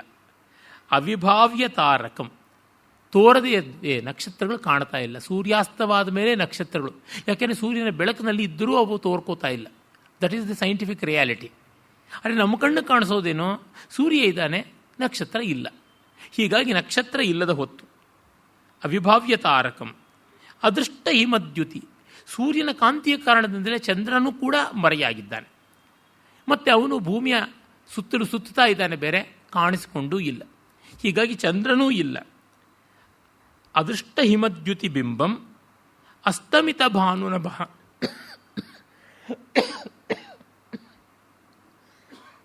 ಕ್ಷಮಿಸಬೇಕು, ಸೂರ್ಯಬಿಂಬ ಮುಳುಗೆ ಹೋಯಿತು. ಆದರೂ ಸೂರ್ಯನ ಕಾಂತಿ ಇನ್ನೂ ಉಳಿದಿದೆ ಆಕಾಶದಲ್ಲಿ. ಇಂಥ ದೃಶ್ಯವನ್ನು ನಾವು ಗಮನಿಸಬೇಕು. ನಮಗೆ ಸೂರ್ಯಾಸ್ತ ಯಾವುದು, ಸೂರ್ಯನ ಅರ್ಧಾರ್ಧವಾದ ಅಸ್ತ ಯಾವುದು, ಅದನ್ನು ಶಾಸ್ತ್ರಗಳಲ್ಲಿ ಖಂಡೋಪಲಬ್ಧಿ ಅಂತ ಕರೀತಾರೆ. ಧರ್ಮಸೂತ್ರ, ಗೃಹಸೂತ್ರಗಳಲ್ಲಿ ಸಂಧ್ಯಾಕಾಲ ಅಂದರೆ, ಸಂಧ್ಯಾ ಜಪಕಾಲ ಅಂದರೆ ಯಾವುದು, ಸೂರ್ಯ ಅರ್ಧ ಮುಳುಗಿ ಅರ್ಧ ತೋರ್ತಾ ಇರುವಂಥದ್ದು ಖಂಡೋಪಲಬ್ಧಿ ಅಂತ. ಅವೆಲ್ಲ ಬೇರೆ ಬೇರೆ ಹಂತ, ಬೇರೆ ಬೇರೆ ಮಜಲು. ಆಮೇಲೆ ಸೂರ್ಯ ಕಣ್ಮರೆ ಆದ ಮೇಲೆ ಸ್ವಲ್ಪ ಹೊತ್ತಾದ ಮೇಲೆ, ಒಂದು 3-4 ನಿಮಿಷ ಆದಮೇಲೆ ಮಿಳ್ಮಿಳನೆ ನಕ್ಷತ್ರಗಳು ತೋರಿಕೊಳ್ಳುತ್ತವೆ. ಮೊದಲು ಶುಕ್ರಗ್ರಹ ಉಜ್ವಲವಾಗಿ ಕಾಣಿಸುತ್ತದೆ, ಅದನ್ನೇ ಬೆಳ್ಳಿ ಅಂತ ಕೂಡ ಕರಿತೀವಿ. ಅದಾದ ಮೇಲೆ ಚಂದ್ರೋದಯ. ಅದೇ ಪೂರ್ಣಿಮೆಯ ದಿವಸಗಳಲ್ಲಿ ಹೆಚ್ಚು ಕಡಿಮೆ ಸೂರ್ಯಾಸ್ತ ಆಗುವಾಗಲೇ ಚಂದ್ರೋದಯವೂ ಆಗುತ್ತದೆ. ಇದು ಪೂರ್ಣಿಮೆ ದಿವಸವಲ್ಲ ಅಂತ ಗೊತ್ತಾಗ್ತಿದೆ. ಹೀಗಾಗಿ ಅಸ್ತಮಿತ ಭಾನು, ಸೂರ್ಯ ಮುಳುಗಿದ್ದಾನೆ, ನಕ್ಷತ್ರ ಇನ್ನೂ ಉನ್ಮೇಲಿಸಿಲ್ಲ, ಚಂದ್ರ ಇನ್ನೂ ಎದ್ದಿಲ್ಲ. ಅವಸನ್ನ ತಾಪಂ, ಆದರೆ ತಂಪಾಗಿದೆ, ತಾಪ ಹೋಗಿದೆ. ಅತಮಿಸ್ರಂ, ಹಾಗಂತ ಕತ್ತಲು ಕೂಡ ಕೆರಳಿಲ್ಲ. ಸೂರ್ಯ ಮುಳುಗಿದರೂ ಇನ್ನೂ ಸ್ವಲ್ಪ ಉಳಿದಿದೆ. ಅದು ಹೇಗೆ ಅಂತಂದರೆ, ನಮಗೆ ಲೋಕಜೀವನದಲ್ಲಿ ಗೊತ್ತೇ ಆಗ್ತಾ ಇರ್ತದೆ. ಎಷ್ಟೋ ಬಾರಿ ನಮಗೆ ಅಗರಬತ್ತಿ ಉರಿದು ಹೋಗದ ಮೇಲೂ ಕೂಡ ಆ ಕೊಠಡಿಯಲ್ಲಿ ಅದರ ಪರಿಮಳ ಇರುತ್ತದೆ. ಕರ್ಪೂರದ ನೀರಾಜನ ಆದ ಮೇಲೆ, ಆರಿ ಹೋದ ಮೇಲೂ ಕೂಡ ಅಲ್ಲಿ ಇನ್ನೂ ಸ್ವಲ್ಪ ಪರಿಮಳ ಇರುತ್ತದೆ. ಅಡುಗೆ ಒಗ್ಗರಣೆ ಎಲ್ಲ ಹಾಕಿ ಮುಚ್ಚಿಟ್ಟಿದ್ರೂ ಕೂಡ ಆ ಪರಿಸರದಲ್ಲಿ ಪರಿಮಳ ಬರ್ತಾ ಇರ್ತದೆ. ಹಾಗೆ ಸೂರ್ಯಾಸ್ತವಾಗಿದ್ದರೂ ಇನ್ನೂ ಕತ್ತಲು ಮೂಡಿಲ್ಲ. ಹೀಗಾಗಿ ಚಂದ್ರ ಇಲ್ಲ, ಸೂರ್ಯ ಇಲ್ಲ, ನಕ್ಷತ್ರ ಇಲ್ಲ ಅಂತ 3 ಬಗೆಯ ಬೆಳಕಿನ ಮತ್ತು ಆಕಾಶದಲ್ಲಿ ಸೊಗಸಿನ ಕೇಂದ್ರಗಳು ಇಲ್ಲ. ಆದರೆ ಬಿಸುಪಿಲ್ಲ, ತಾಪವಿಲ್ಲ ಮತ್ತು ಕತ್ತಲಿಲ್ಲ ಅನ್ನುವ ಕಾರಣದಿಂದ ಇದು ಒಂದು ಸೊಗಸಾಗಿದೆ. ಇದೊಂದು ದೋಷರಾಹಿತ್ಯವೇ ಒಂದು ಗುಣವಾಗಿದೆ ಅಂತ. ಕತ್ತಲೆನ್ನುವ ದೋಷ ಮತ್ತು ತಾಪ ಎನ್ನುವ ದೋಷ ಇಲ್ಲವಾದ ಕಾರಣ ಸೂರ್ಯನಿಲ್ಲ, ಚಂದ್ರನಿಲ್ಲ ಅಂತನ್ನುವ ಖಾಲಿತನದಲ್ಲೂ ಕೂಡ ಒಂದು ಸೊಗಸಿದೆ ಅಂತ. ಅದು ಸ್ವಲ್ಪ ಕಾಲ ಇರುತ್ತದೆ, ಆ ಸ್ವಲ್ಪ ಕಾಲದ ಸೊಗಸನ್ನು ಕಾಣಬೇಕು. ಪ್ರಕೃತಿಯ ವ್ಯತ್ಯಾಸಗಳು ತುಂಬ ಸೂಕ್ಷ್ಮವಾದವು. ಅದನ್ನು ಅಲ್ಲಗಲ್ಲಿಗೆ ಗಮನಿಸಿಕೊಳ್ತಾ ಬರಬೇಕು. ಒಂದು ಮುಂಜಾನೆ ಅಂತಂದರೆ 4 ಗಂಟೆಯಿಂದ 6 ಗಂಟೆ ಒಳಗೆ ಎಷ್ಟು ವ್ಯತ್ಯಾಸ ಇರುತ್ತದೆ, ಅದನ್ನು ಎದ್ದು ನೋಡಿದಾಗಲೇ ತಿಳಿತಕ್ಕಂಥದ್ದು. ಎಷ್ಟು ಜನ ಸೂರ್ಯೋದಯ ಸೂರ್ಯಾಸ್ತ ನೋಡಿರ್ತಾರೆ, ಆದರೆ ಸೂರ್ಯೋದಯದಲ್ಲಿ ಮತ್ತು ಸೂರ್ಯಾಸ್ತದಲ್ಲಿ ಆಕಾಶದ ಬಣ್ಣ ಹೇಗೆ ಬದಲಾಗುತ್ತದೆ, ಸೂರ್ಯ ಬಿಂಬ ಹೇಗೆ ಕಾಣುತ್ತದೆ ಅನ್ನೋದನ್ನು ಗಮನಿಸಿರೋದಿಲ್ಲ. ಫೋಟೋ ತೋರಿಸಿದ್ರೆ ಇದು ಸೂರ್ಯಾಸ್ತವ ಸೂರ್ಯೋದಯವ ಅಂದರೆ ಯಾರಿಗೆ ಹೇಳೋದಕ್ಕೆ ಸಾಧ್ಯ? ಒಳ್ಳೆಯ ಪರಿಣತವಾದ ಕಣ್ಣುಗಳಿದ್ದರೆ ಆಗುತ್ತದೆ. ಏನಂದರೆ ಸೂರ್ಯಾಸ್ತದಲ್ಲಿ ಬೆಳಕಿನ ಬಾಗುವಿಕೆಯ ತೀವ್ರತೆ ಹೆಚ್ಚು, ಸೂರ್ಯೋದಯದಲ್ಲಿ ಬೆಳಕಿನ ಬಾಗುವಿಕೆಯ ತೀವ್ರತೆ ಕಡಿಮೆ. ಆ ಕಾರಣದಿಂದಲೇ ಸೂರ್ಯನ ಸುತ್ತಲಿನ ಪರಿವೇಶ ಉದಯದಲ್ಲಿ ಅಸ್ತದಲ್ಲಿ ಬೇರೆ ಬೇರೆಯಾಗಿರುತ್ತದೆ. ನನಗೆ ಎಷ್ಟೋ ಬಾರಿ ಸೂರ್ಯೋದಯ ತುಂಬ ಭರವಸೆಯನ್ನು, ಚೈತನ್ಯವನ್ನು, ಉಲ್ಲಾಸವನ್ನು, ತಂಪನ್ನು, ಶಾಂತಿಯನ್ನು ಕೊಡುವಂತೆ ಕಾಣುತ್ತದೆ. ಸೂರ್ಯಾಸ್ತ ಒಂದು ರೀತಿಯಾದ ಗಂಭೀರತೆಯನ್ನು, ಒಂದು ರೀತಿಯಾದ ವಿಷಾದವನ್ನು, ಒಂದು ರೀತಿಯಾದ ಖೇದವನ್ನು, ಒಂದು ರೀತಿಯಾದ ಗಹನತೆಯನ್ನು, ಒಂದು ರೀತಿಯಾದ ಅಂತರ್ಮುಖತೆಯನ್ನು ಕೊಡುತ್ತದೆ. ಸೂರ್ಯೋದಯ ಬಹಿರ್ಮುಖತೆಯನ್ನು, ಸೂರ್ಯಾಸ್ತ ಅಂತರ್ಮುಖತೆಯನ್ನು ಕೊಡುವಂತೆ ಕಾಣುತ್ತದೆ. ಅದನ್ನು ನಾನು ನನ್ನ ಕವಿತೆಗಳಲ್ಲಿ ಕೂಡ ಬರೆದಿದ್ದೀನಿ. ಅದು ಗಮನಿಸಿಕೊಂಡ್ರೆ ಗೊತ್ತಾಗುತ್ತದೆ. ಸೂರ್ಯಾಸ್ತ ಒಂದು ರೀತಿಯ ಟ್ರ್ಯಾಜಿಡಿ, ಸೂರ್ಯೋದಯ ಒಂದು ಬಗೆಯಲ್ಲಿ ಅತ್ಯದ್ಭುತವಾದ ಪ್ರಗಾಥ ಹಾಗೆ ತೋರುತ್ತದೆ. ಅದನ್ನು ಕವಿಯಲ್ಲಿ ಕಟಾಕ್ಷಿಸ್ತಾನೆ. ರುಚಿಧಾಮ್ನಿ ಭರ್ತರಿ ಭೃಶಂ ವಿಮಲ ಪರಲೋಕಮಭ್ಯುಪಗತೆ ವಿವಶು ಜ್ವಲನಂ ತ್ವಿಷ ಕಥಮಿವೇತರಥ ಸುಲಭೋನ್ಯ ಜನ್ಮನಿ ಸ ಏವ ಪತಿ. ಈಗ ಸೂರ್ಯ ಹೊರಟೋಗ್ತಾ ಇದ್ದರೆ ಪಾಪ ಸೂರ್ಯಕಾಂತಿ ಏನು ಮಾಡಬೇಕು? ಸೂರ್ಯನನ್ನೇ ನಚ್ಚಿಕೊಂಡಂಥವಳು ಸೂರ್ಯಕಾಂತಿ. ಸೂರ್ಯಕಾಂತಿ ಅನ್ನುವ ರಮಣಿ ಅವಳು ಸೂರ್ಯನ ಜೊತೆಯೇ ಅವಳು ಕರಗಿ ಹೋಗಬೇಕು. ಅದಕ್ಕಾಗಿ ಅವಳು ಸೂರ್ಯ ಇಲ್ಲವಾದರೆ ತಾನು ಅಗ್ನಿ ಪ್ರವೇಶ ಮಾಡ್ತಾಳೆ. ಒಂದು ರೀತಿಯಲ್ಲಿ ಇದು ಸಹಗಮನ ಅಂತ. ರುಚಿರಧಾಮ್ನಿ ಭರ್ತರಿ ಭೃಶಂ ವಿಮಲಾಹ ಪರಲೋಕಂ ಅಭ್ಯುಪಗತೆ ವಿವಶು ಜ್ವಲನಂ ತ್ವಿಷಃ ಕಥಮಿವ ಇತರತಾಹ ಸುಲಭ ಅನ್ಯಜನ್ಮನಿ ಸಯೇವ ಪತಿ. ಮತ್ತೊಂದು ಜನ್ಮದಲ್ಲಿ ಕೂಡ ಅವನೇ ಪತಿಯಾಗಬೇಕು ಅನ್ನೋದಕ್ಕಾಗಿ ಹೀಗೆ ಮಾಡಿದಳು ಮಹಾಪತಿವ್ರತೆ ಅವಳು, ಆ ದಿವಸಕಾಂತಿ ಅನ್ನುವ ಕನ್ಯೆ ಅಂತ ಹೇಳ್ಬಿಟ್ಟು ಅಂತ ಇದ್ದಾನೆ. ಇದು ಒಂದು ಅದ್ಭುತವಾದ ಕಾವ್ಯಲಿಂಗ ಅಲಂಕಾರ. ಒಂದು ಸ್ವಲ್ಪ ರೂಪಕವೂ ಕೂಡ ಅಲ್ಲಿ ಉಂಟು, ಅದನ್ನು ನಾವು ಕಾಣ್ತೀವಿ. ಸೂರ್ಯ ಅಷ್ಟು ಉಜ್ವಲವಾಗಿ ಪ್ರಕಾಶಮಾನವಾಗಿದ್ದವನು, ಲೋಕದ ಕಣ್ಣು, ಜಗತ್ಪತಿ, ದಿವಸ್ಪತಿ. ಈಗ ಹೊರಟಾಗ ದಿವಸಕಾಂತೆ ಅವಳು ಕೂಡ ಹಿಂಬಾಲಿಸಬೇಕು. ಆದರೆ ಅವಳು ಅಗ್ನಿಯನ್ನು ಪ್ರವೇಶಿಸ್ತಾಳೆ. ಇದು ಒಂದು ಸ್ವಾರಸ್ಯ, ಯಜುರ್ವೇದದಲ್ಲಿ ಬರುತ್ತದೆ. ಅಂದರೆ ಈ ಕಾಂತಿ ಹಗಲು ಹೊತ್ತು ಸೂರ್ಯನ ಜೊತೆ, ರಾತ್ರಿ ಹೊತ್ತು ಅಗ್ನಿಯ ಜೊತೆ ಇರುತ್ತದೆ ಅಂತ. ಸೂರ್ಯನ ಕಾಂತಿ ಅಗ್ನಿಯಲ್ಲಿ ಸೇರಿಕೊಳ್ಳುತ್ತದೆ ಅಂತ. ಕಾರಣ ಇಷ್ಟೇ, ಹಗಲು ಹೊತ್ತು ಬೆಂಕಿ ಉರಿದರೆ ಆ ಹಗಲಿನ ಕಾಂತಿಯಲ್ಲಿ ಬೆಂಕಿ ಉಜ್ವಲವಾಗಿ ತೋರೋಲ್ಲ. ಸೂರ್ಯಾಸ್ತವಾದ ಮೇಲೆ ಬೆಂಕಿ ಧಗಧಗನೆ ಉರಿಯುವಾಗ ಎಷ್ಟು ಬಂಗಾರದ ಬೆಳಕಾಗಿ ತೋರುತ್ತದೆ. ಅದನ್ನು ವೇದ ಒಂದೇ ಕಾಂತಿ ಎನ್ನುವ ಬೇಟನನ್ನು ಸೂರ್ಯ ಮತ್ತು ಅಗ್ನಿಗಳು ಎಕ್ಸ್ಚೇಂಜ್ ಮಾಡ್ಕೋತಾ ಇರ್ತಾರೆ, ಖೋಖೋ ಆಟ ಆಡ್ತಾ ಇರ್ತಾರೆ ಎನ್ನುವ ಕಲ್ಪನೆ ಮಾಡಿಕೊಂಡಿದ್ದು ತುಂಬ ಸುಂದರವಾದದ್ದು. ಇದನ್ನೇ, ಈ ಹೋಲಿಕೆಯನ್ನೇ ಬಹಳ ಚೆನ್ನಾಗಿ ಕಾಳಿದಾಸ ದಿಲೀಪಾನಂತರಂ ರಾಜ್ಯ ಅನ್ನುವ ರಘುವಂಶದ 4ನೇ ಸರ್ಗದ ಮೊದಲ ಶ್ಲೋಕದಲ್ಲಿ ಹೇಳ್ತಾನೆ. ದಿಲೀಪ ಮಹಾರಾಜ ಆದಮೇಲೆ ರಘು ಮಹಾರಾಜ ಬಂದದ್ದು ಹೇಗಿತ್ತು ಅಂದರೆ, ಅಗ್ನಿಯಿಂದ ತೇಜಸ್ಸನ್ನು ಸೂರ್ಯ ಹಗಲು ಹೊತ್ತು ಸ್ವೀಕಾರ ಮಾಡಿಕೊಂಡು ಚಾರ್ಜ್ ತಗೊಳ್ಳೋ ಥರ ಇತ್ತು ಅಂತ ಆ ಬಗೆಯಲ್ಲಿ ವರ್ಣನೆ ಮಾಡ್ತಾನೆ.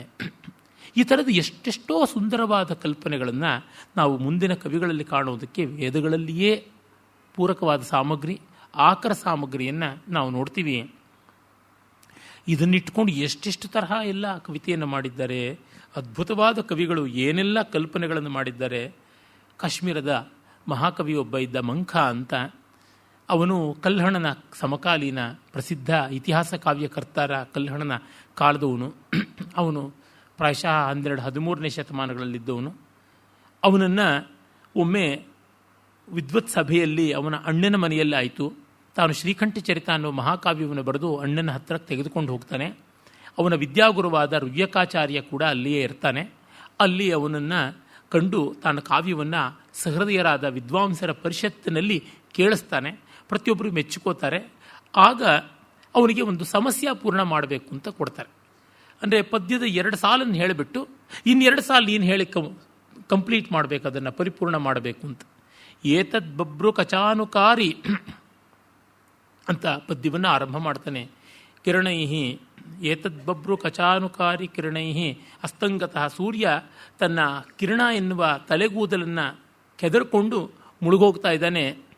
ರಾಜದ್ರುಹೋನ್ಹಶ್ಚಿರಶ್ಛೇದಾಭಂ ವಿಯತಿ ಪ್ರತೀಚಿ ನಿಪತತ್ಯಬ್ಧೇ ಅಬ್ಧೌ ರವೇರ್ಮಂಡಲಂ. ಏತದ್ಬಬ್ರು ಕಚಾನುಕಾರಿ ಕಿರಣೈ. ಆ ಕೆಂಪಾಗಿರ್ತಕ್ಕಂಥ ಕಿಂಚು ತಲೆಗೂದಲೆಂಬಂತೆ ಸೂರ್ಯನ ಕಿರಣಗಳು ಕಾಣಿಸ್ತಾ ಇವೆ. ಅವನು ರಾಜದ್ರೋಹಿ ಅಂತ. ರಾಜ ಅಂದರೆ ಚಂದ್ರ ಅಂತ ಕೂಡ ಅರ್ಥ ಇದೆ. ನೋಡಿ, ಸಂಸ್ಕೃತದ ಶ್ಲೇಷ ಎಷ್ಟು ಚೆನ್ನಾಗಿ ಕಾವ್ಯಕ್ಕೆ ಪ್ರಯೋಜನಕ್ಕೆ ಬರುತ್ತದೆ. ಚಂದ್ರನಿಗೆ ವೈರಿ ಸೂರ್ಯ. ಸೂರ್ಯ ಬಂದಾಗ ಚಂದ್ರ ಹೊರಟೋಗ್ಬಿಡ್ತಾನೆ. ಏತದ್ ಬಬ್ರು ಕಚಾನುಕಾರಿ ಕಿರಣೈ ರಾಜದ್ರೋಹೋನ್ಹ ಶಿರಃ ಛೇದಾಭಂ ವಿಯತಿ ಪ್ರತೀಚಿ ನಿಪತತ್ಯಬ್ಧೋ ರವೇರ್ಮಂಡಲಂ. ರಾಜದ್ರೋಹಿಯ ಶಿರಸ್ಸನ್ನು ಕಾಲಪುರುಷ ಕತ್ತರಿಸಿದ್ದಾನೆ. ಆ ರಾಜದ್ರೋಹಿಯ ಶಿರಸ್ಸೇ ಸೂರ್ಯಬಿಂಬ. ಅದು ಕೆಂಪಗೆ ರಕ್ತ ಸುರಿಸಿಕೊಂಡು ಕಿರಣಗಳು ಅನ್ನುವ ತಲೆಕೂದಲನ್ನು ಕೆದರಿಕೊಂಡು ಅತ್ತ ಕಡೆ ಉರುಳಿ ಬಿಡ್ತಾ ಇದೆ. ಇದಿಷ್ಟು 2 ಸಾಲು ಕೊಟ್ಟಿದ್ದು ಅವನಿಗೆ.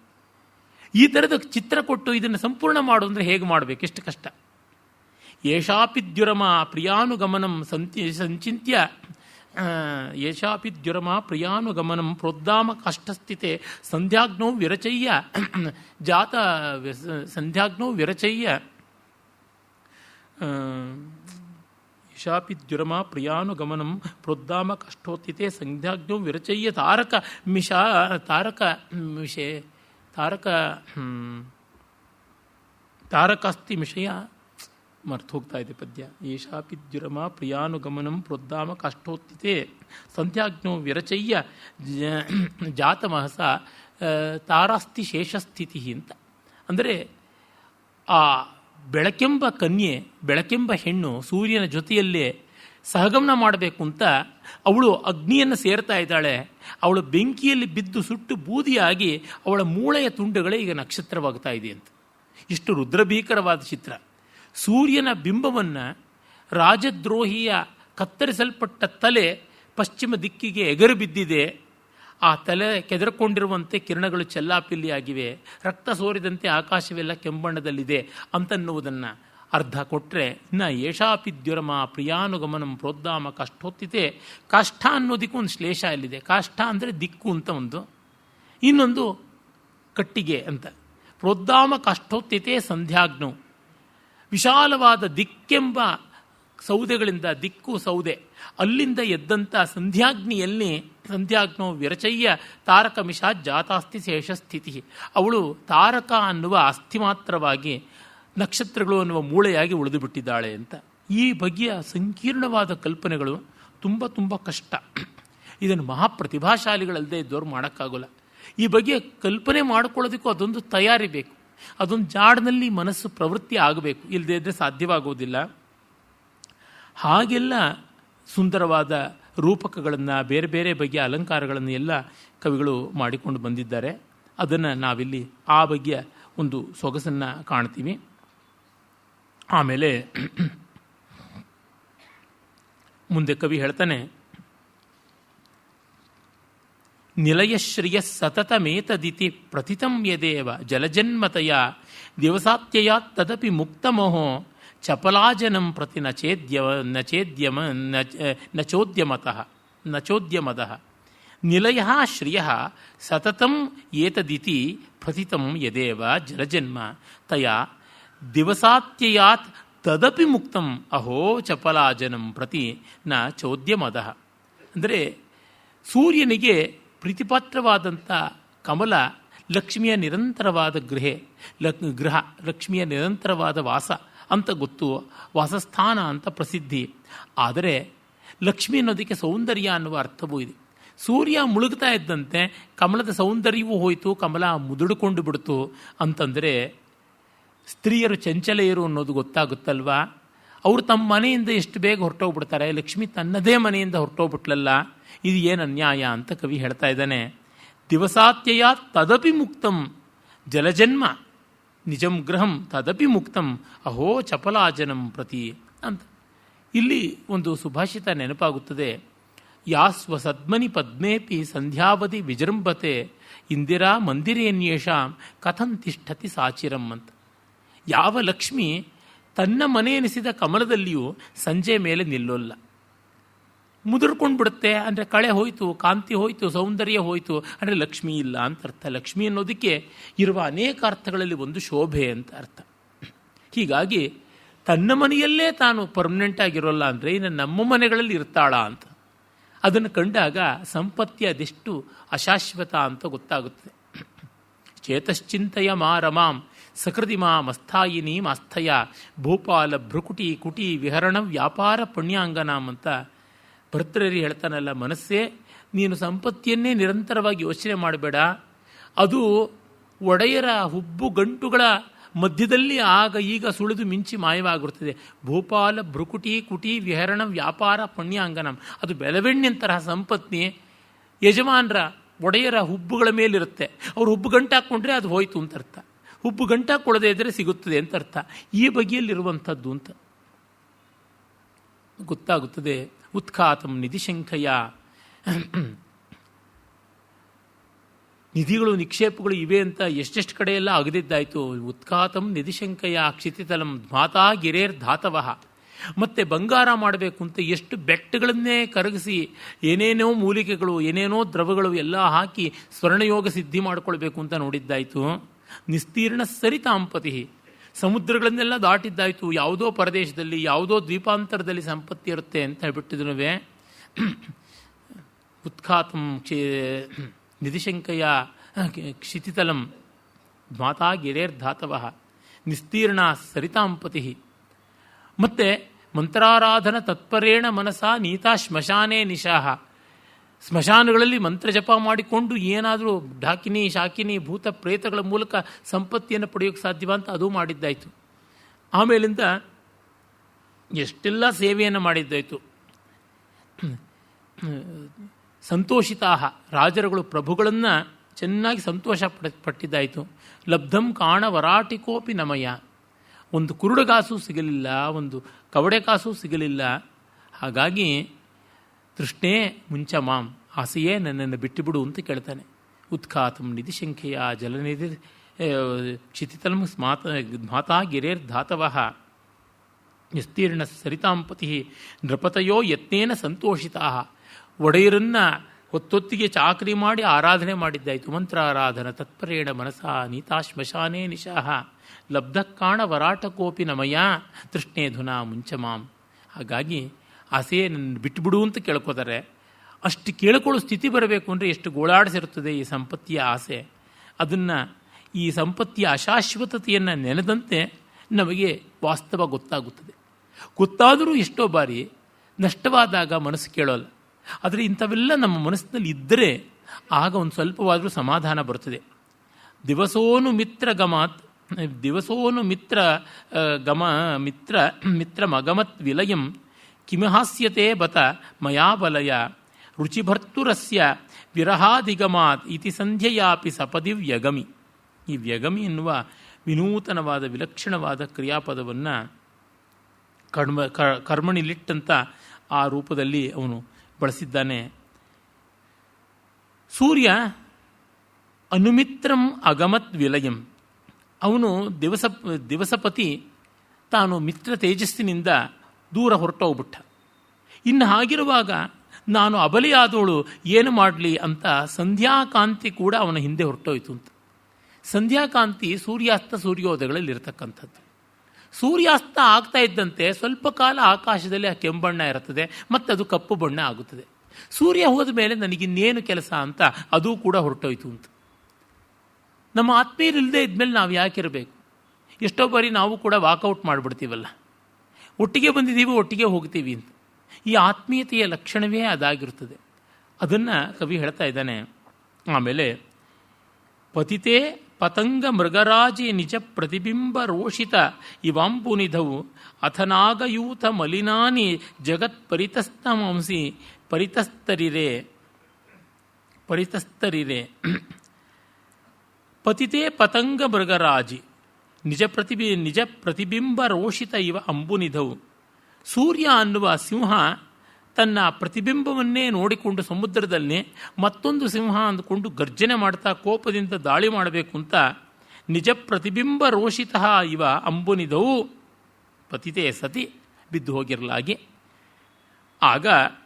ಅಥ ನಾಗಯೂಥ ಮಲಿನಾನಿ.